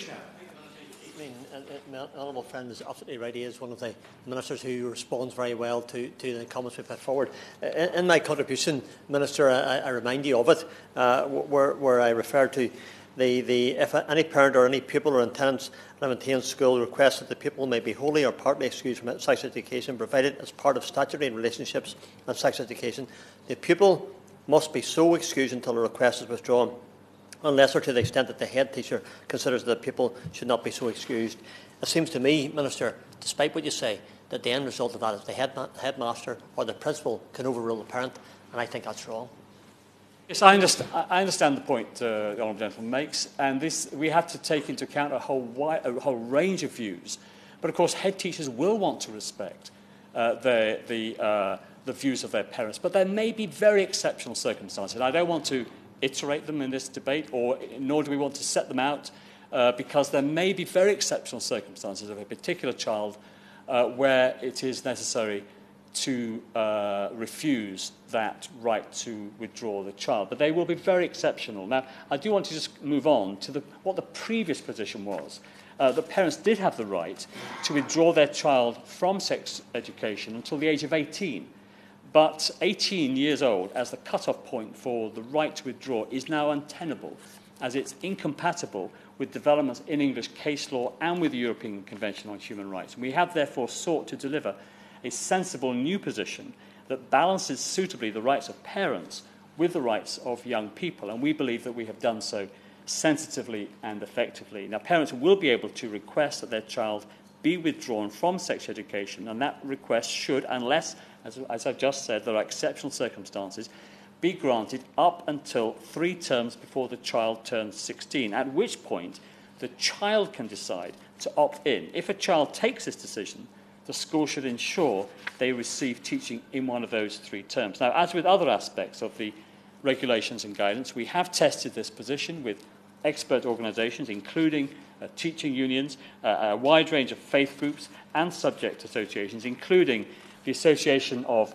Muslim Schools, the Board of Deputies, the United Synagogue, Parent Kind, National Police Chiefs Council, the NSPCC, Barnardo's, Mumsnet, MENCAP, the Centre of Expertise on Child Sexual Abuse, Council for Disabled Children, and many others, and they're listed in the response to the consultation. Now, Sir David, we have seen huge support today for the incredible step that we are taking with this new guidance and these regulations. Now, the guidance also further stipulates the need for parental engagement during the development of the RSE policies. Good practice, as I mentioned just now, should include demonstrating to parents the type of age-appropriate resources that will be used in teaching. The regulations stipulate schools must have an up-to-date written statement of their policy, which must be published and available free of charge to anyone. And we continue to be clear that parents should understand the content of all 3 subjects, and that schools should work to understand and allay parental concerns where possible. And just to respond to the Right Honourable Member for Birmingham Hodge Hill's point, that we have been working with Parkfield School and with the Council to try to resolve the issue in a supportive manner. And the Regional Schools Commissioner has been closely involved in the situation and in meetings that have happened since the problem first arose. Now, Sir David, the Honourable Member for... I'll give brief... I won't actually, it's only 5 minutes to go, I'm so sorry, but I am going to refer... The Honourable Member for Bradford West referred to consultation. Her neighbour sitting next to did refer to consultation with parents. Now, the draft regulations and guidance outlining this content are the fruition of an extensive public engagement process and call for evidence, which received over 23,000 submissions. That evidence was used to develop the draft regulations, statutory guidance and regulatory impact assessments. Now, the subject of a public consultation ran from July to November 2018. There were over 40,000 engagements and over 11,000 submissions and 29,000 signatures on 2 petitions. I will give way very briefly to Honourable Member. For giving way, and I appreciate the comments that he's made about how schools are expected to behave as a result of the new guidance, but he still has not addressed the material point. What happens when schools and parents disagree? What is the mechanism for resolving that dispute, and what rights will parents have in that process? Because what is outlined in relation to Parkfield is some made-up process as he's gone along, but not a process that parents can rely on as this guidance is rolled out. Ultimately, decisions have to be taken about what the policy is for a school, but they do have to consult. And if there are concerns that the school has not consulted properly, then there are a whole raft of complaints processes for both academies and for local authority schools that ultimately will escalate to the school's complaints unit in the Department for Education, and the Secretary of State will take a decision, although that decision will be delegated usually to officials. So there are processes for complaints. They go through academies, they will go through the Regional Schools Commissioner, and so on. And the department does work very closely with schools that are facing these very challenging circumstances. Now, this is, Mr. Sir David, an incredible opportunity that these subjects now present through updated regulations and guidance. And the guidance had not been updated on this issue since the year 2000, since when we have had significant developments in terms of the internet and all the new risks and problems facing this generation of children. I trust that hopefully I've demonstrated to this chamber the value that relationships education, as well as sex education and health education, offers children growing up in an increasingly complex and diverse world. And importantly, I hope that I've reassured that the position of the right to withdraw from sex education reflects our clear respect for the value and rights of parents. Helen Jones. Thank you, Sir David. It's been a very interesting debate, and I'd like to thank all those who have contributed to it. We've heard some very powerful personal testimony from my honourable friend for Walthamstow, the honourable lady for Livingston. And we've also heard from my honourable friend for Wythenshawe and Sale East exactly how this should be conducted in schools, in a partnership between the school and the parents. As we have heard from my honourable friends for Hodge Hill and Ladywood, what happens when that process breaks down? Although I would point out, of course, that at the moment schools are not working under these guidelines. This is a completely different set of circumstances. We have also heard from those with concerns about this policy. However, I do wish they would set out sometimes exactly what those concerns are, because I suspect, and perhaps my honourable friend for Bradford East might be able to tell me if he'd given way to me, that many of the concerns that parents have relate to what they have been told about what is happening rather than what is happening themselves, because schools are still undergoing the process of developing the curriculum, developing the materials that they will use, and so on. We also heard from the honourable gentleman for East Antrim his views about this, including his views that domestic violence hasn't subsided. Well, actually, I don't know how he can make that point, because domestic violence was not even considered a crime for many years. But all in all, I think there is great support for what the government is doing. We hope they will provide the resources and support for teachers to implement this properly. And I look forward to seeing more of our children being kept safe and being able to form healthy, good relationships in the future. Order, order. The sitting stands adjourned.